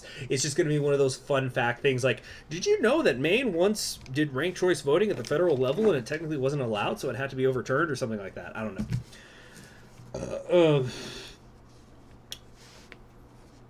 All right. Last couple things. Realistically, is court packing on the table? Even if Democrats take the Senate, I feel like blue dogs would block it. Well, that's going to have to depend on the House and the Senate and things like that. Court packing would be a pretty big deal if Democrats went for that. The Supreme Court has had more than 9 justices in the past. It is not... thank you very much, Full Metal. Hey, if y'all keep donating, I'll stick around. Let's get some music going. Thank you very much, Full Metal 485, who says, what is your funniest realistic prediction about the election? Funniest? I don't know. I guess it kind of depends on what you define as funniest. I'm gonna get some music going. Hold on. Let me first answer the court packing thing. There have been more than 9 justices on the Supreme Court in the past, but it has literally been over 100 years. We're talking way back during Abraham Lincoln's time. I think in this day and age, it's a line that if the Democrats are going to cross it, they can never go back.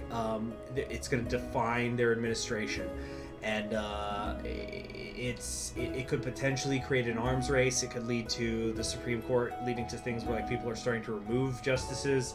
I don't know. Again, I speak about these things objectively. I try to look through them the lens of just studying the political science of it, studying what are going to be the historical implications of it. Franklin Roosevelt said he was going to pack the court. They ended up not doing it by going with his because the Supreme Court then ended up going with him on a few decisions, so he didn't do it. So we could potentially be looking at a situation like that where maybe the Democrats are going to start threatening to pack the court just to get the Supreme Court to rule on certain key court cases. So maybe it'll be one of those things where the Democrats say, look, you're not going to overturn Roe v. Wade. You're not going to overturn the gay marriage decision.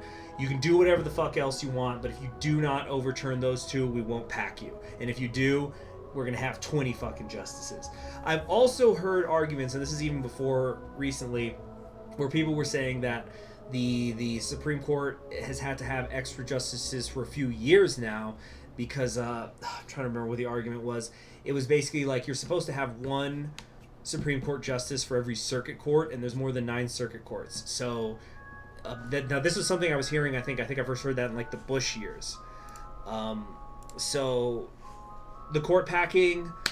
I think if we're just kind of looking at this from a third person point of view, like if I was somebody who didn't live in the United States, I think that while there are elements within the Democratic Party that do want the court to be packed, I think that Joe Biden and Kamala Harris are not those people.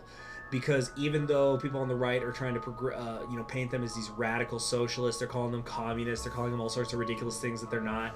I don't freaking Kamala Harris was an attorney general and basically a cop. She sent people to death row. She's not a communist. I don't think they're going to make that play. I think it's just going to be a threat, and the mainstream Democrats are not going to listen to it. So now, Full Metal 485, you asked, what is my funniest realistic prediction about the election? Well, I kind of talked about this a little bit in my presidential and Senate things, but I think that Kansas and Montana are both going to go. Kansas, Montana, and Alaska are all going to vote red for the president, so all of them are going to vote for Donald Trump. But because of extenuating circumstances within those 3 states, that being hey, awesome. Because of Salted Awful, thank you very much for the donation of $4.95. He says, hey Dingus, it's for Durg, go to bed. Yeah, I'm gonna go to bed in a minute. So anyway, my realistic funny prediction, I think that Kansas, Montana, and Alaska are all gonna vote for Trump, but there's gonna be split ticket voting, and all 3 of those states are gonna end up sending Democrats to the Senate. So you're gonna have fucking, where's my notes? Oh, there it is. It took a little while for the pop-up. Yeah, thank you very much, Salted Awful. Enjoy your young Napoleon picture. So, Ferd Durgle. He Durgles the Ferd so well. Alright, one more shot before bed. Anyway, a little bit more bourbon. Here's to you. Thank you all for buying me my drinks. Full Metal and everybody else. Cheers. So that's I think going to be the funny realistic thing that's going to happen. Besides that, I think that we're going to generally get a blue wave, but there's going to be a few counties that are going to get more of the quote unquote squad Democrats. Did I drink like half a bottle? No, I think I've only had 4 shots. So we're gonna have a lot more of these quote unquote squad Democrats, basically really leftist progressive people. Again, I have to check my notes, but I think there's like 4 of them. They're gonna get into the Congress. It's pretty clear that it's gonna happen. And so what's gonna happen is I think that Joe Biden and the Democrats are gonna win on election night, but then the next day they're gonna wake up and they're gonna go, oh shit, there's all these leftists who have infiltrated the party. Yeah, absurdly giant paw. Yeah, you know, it's a shot if it's a mug. It's a coffee mug size shot. So I think that's I think that's another one of those things that's going to happen. All right, any last questions? You got 1 minute to submit your shit. Charmaine Park just subscribed. Thank you very much. Fill that cognac glass, baby.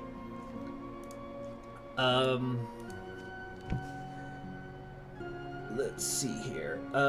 Any other things? There isn't somebody who's at 40 to 50 running. So Jamie Butterworth is talking about the people in the primaries. There were a lot of young people who were running for the primaries. Obviously, only the Democratic primary was the serious one this year because, yeah, there's people who ran against Trump, but he was the incumbent. They never realistically had a chance. But you had young people like Pete Buttigieg. Obviously, was the most obviously young one. Okay, DSA. What is the DSA? There's a lot of letters I have to keep track of this time of year. SMH my head. That's a good one, Miguel. You've been on a roll tonight. Okay, I'm going to look up what the DSA is because I have no freaking clue what that is.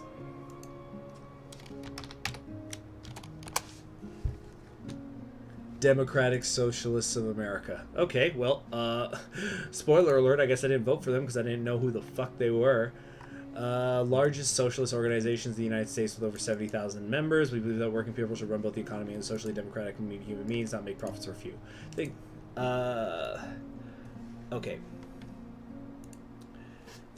This smelly ass. Okay, alright, so no other questions, no other stuff. I'm gonna go to bed now. Middle of the day, because election night, baby. Gonna be up all night. I will not be doing any live streams. Probably not even going to be doing any live streams on Wednesday because I'm going to be sleeping. Keep an eye out for Thursday.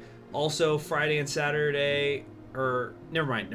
But yeah, we'll probably resume normal stuff on Thursday. I might do a live stream tomorrow where we're going to try to beat LBJ because I got my ass handed to me. So we've got to fix that and maybe a little less drinking. So thank you all very much for joining me. Thank you those who donated, especially Mr. Ferd Durgle. And